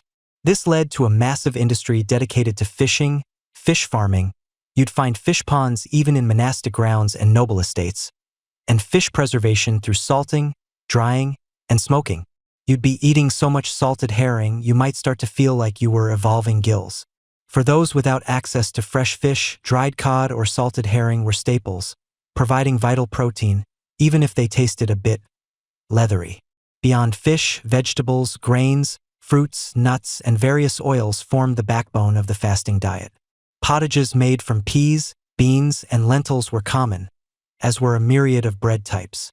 When dairy was forbidden, clever cooks turned to almond milk, which was surprisingly versatile. It could be used in cooking, for thickening sauces, or simply drunk on its own. It was a luxurious, yet religiously acceptable substitute that found its way into many a medieval recipe. Animal fats like lard and suet were replaced with vegetable oils, olive oil in the south, and nut oils like walnut or hazelnut oil further north. Imagine trying to bake a cake with only nut oil. It certainly changes the texture, doesn't it? Now, because necessity is the mother of invention, and perhaps because human nature often seeks a comfortable path, certain loopholes or interpretations of these rules inevitably emerged. Quirky tidbit alert. One of the most famous and frankly amusing examples concerns the definition of fish. While it generally meant aquatic animals, the medieval mind sometimes stretched this definition. Were beavers, with their aquatic habitats, considered fish? Sometimes. How about puffins or other waterfowl that spent a significant amount of time in water? Believe it or not, there were arguments and even papal dispensations that allowed for their consumption on fast days, classifying them as fish. It seems if it swam, or even just splashed around a lot, it might just sneak onto the fasting menu. It makes you wonder if they tried to classify particularly sweaty nights as fish after a long joust. Another fascinating loophole was the collation. Originally, this was a small, light evening meal or drink allowed during Lent, named after the collations conferences of John Cassian, which were read aloud during evening services. Over time, however, the collation evolved from a simple drink into a small, supplementary meal that could include bread, fruit, and even a little wine. It was a way to slightly alleviate the rigors of a single meal day, demonstrating a very human desire for a little something extra, even in times of strict observance. It's like when you're on a diet and you tell yourself that single cracker doesn't really count. The impact of these religious dietary restrictions on the medieval economy and society was profound. The demand for fish, particularly preserved fish, fueled extensive trade networks across Europe. Coastal towns and fishing communities thrived. Monasteries, with their large populations and strict adherence to rules, often had their own fish ponds and extensive networks for acquiring Lenten supplies. The cycle of fasting and feasting also dictated the rhythm of the year, providing natural breaks and periods of anticipation. After the long, often dreary days of Lent, the arrival of Easter, with its celebratory return to meat, dairy, and eggs, was a cause for immense joy and elaborate feasting. It wasn't just a religious holiday, it was a culinary liberation. Of course, while the rules were universal, their practical application varied greatly with social class. For the wealthy, fasting might mean a diverse array of expertly prepared fish dishes, elaborate almond milk concoctions, and imported spices to make bland foods more palatable. They could afford the best dried cod or the freshest catches from distant waters. For the poor, however, fasting often meant a diet that was already meager becoming even more so, relying on basic pottages of peas or beans, coarse bread, and perhaps a few small, locally caught fish. The distinction between fasting and starving could, for some, become disturbingly blurred. Open scholarly debate phrase. Historians still debate the true nutritional impact of these extended fasts on the general population, especially the poor, and whether the loopholes significantly mitigated the hardship or were primarily privileges of the wealthy. Some argue that the reliance on fish and legumes provided a surprisingly balanced diet, while others point to evidence of malnutrition during prolonged fasting periods, particularly among those with limited access to diverse foods. Ultimately, understanding medieval food means understanding medieval faith. The constant ebb and flow of fast days and feast days wasn't just about what was on the plate. It was about spiritual discipline, communal identity, and the very structure of time itself. Every Friday, every Lent, every vigil was a reminder that life, even down to the most basic act of eating, was lived under the watchful eye of God and the guiding hand of the Church. It shaped not just the daily meals, but the entire yearly calendar, creating a rhythm of abstinence and indulgence that truly defined the medieval experience. And as you drift off, perhaps you can almost hear the soft, rhythmic chanting of monks, punctuated by the faint, distant sizzle of a fish on a medieval pan, patiently awaiting the day when butter would once again grace their bread. All right, we've journeyed through the medieval kitchen, peeked into pantries, and even sat at the grandest of feasts. But now, as the last embers of our historical hearth begin to glow softly, we arrive at perhaps the most fundamental truth about medieval food. It wasn't just sustenance. Oh no, it was a flashing neon sign, a booming declaration of who you were, where you stood, and how much or how little you mattered in the rigid hierarchy of the Middle Ages. Your plate, my friend, was your pedigree. Imagine, if you will, waking up with the first sliver of dawn, a chill still clinging to the air. If you're a medieval peasant, which, let's be honest, most of us would have been, your breakfast isn't exactly a smorgasbord. You reach for a hunk of coarse bread, probably made from rye or barley, dark and dense, perhaps a day or two old. It's the kind of bread that could double as a medieval doorstop, sturdy and unyielding. You might dip it into a bowl of pottage, a thick, humble stew that has been simmering for hours, maybe even days, over the communal fire. This pottage is your daily bread, figuratively and often literally. It's a concoction of whatever grains are available, perhaps some peas or beans, a few foraged greens if you're lucky, and water. Meat? Ha! A rare, almost mythical beast on your table. Perhaps, if it's a major feast day, or if you've been incredibly fortunate or incredibly daring with a snare trap, you might get a tiny scrap of bacon or a piece of tough, salted fish. Your diet is dictated by the seasons, by the success of the harvest, and by the whims of your lord. You eat what grows, what preserves easily, and what fills your belly with enough calories to fuel a day of backbreaking labor in the fields. Variety is a luxury you can only dream of. Every meal is a variation on a theme of grains and legumes, designed for survival, not for culinary delight. There's a quiet dignity in this diet, certainly, but also a stark, unyielding reality of limited choice. You learn to appreciate the subtle differences between last week's cabbage and this week's, and honestly, finding a slightly larger turnip can feel like winning the medieval lottery. Oh, Bartholomew, you won't believe the size of this beet. We feast like kings tonight. Well, like slightly less hungry peasants anyway. Now let's ascend a rung or two on that social ladder. Perhaps you're an artisan in a bustling town, a skilled carpenter or a prosperous weaver. Your diet, while still practical, begins to show a glimmer of choice, a hint of aspiration. You might still eat a lot of pottage and bread, but your bread is likely a bit finer, perhaps a mix of wheat and rye, lighter in color and texture. You have access to the market, which means more consistent access to fresh vegetables and fruits when they're in season. You can afford a bit more dairy, some cheese, maybe even a dollop of butter. Meat isn't an everyday occurrence, but it's certainly more frequent than for the peasant. You might enjoy some chicken, a bit of pork, or even a modest cut of beef on occasion. Your meals are still hearty, designed to sustain a working life, but they carry the faint scent of economic independence, a subtle nod to your slightly elevated status. You're not quite rubbing elbows with the nobility, but you're certainly not sharing a communal trough either. But then we enter the hallowed halls of the nobility, the truly elite. Step through the castle gates, and the very air smells different. A rich tapestry of roasting meats, exotic spices, and fine wines. Here, food isn't just sustenance. It's a performance, a grand display of power, wealth, and sophisticated taste.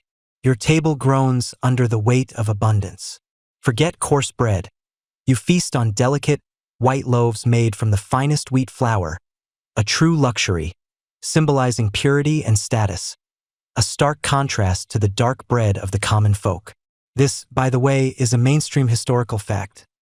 The color of your bread was a dead giveaway of your social standing, with white bread being almost exclusively for the elite. Meat, glorious meat, is the centerpiece of every meal. Not just any meat, mind you. You're talking venison from the Lord's private hunting grounds, wild boar, plump geese, and an array of game birds, swans, peacocks, cranes. These aren't just for eating. They're often presented roasted whole, refeathered, or even dyed vibrant colors, more for spectacle than for simple consumption. Imagine a magnificent peacock, roasted to perfection, then meticulously redressed in its iridescent plumage, its crest held high. It's less a meal and more a feathery sculpture, designed to elicit gasps of awe from your dinner guests.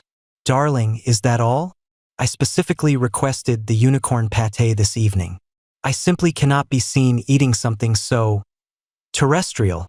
Spices, those precious commodities from faraway lands, are used with lavish abandon. Saffron, cinnamon, cloves, nutmeg. These aren't just flavorings. They are liquid gold, signs of your global reach and immense wealth. You sweeten your dishes not just with honey, but with expensive cane sugar imported from distant shores. Your cooks, highly skilled and often trained in specialized guilds, transform these ingredients into elaborate multi-course meals.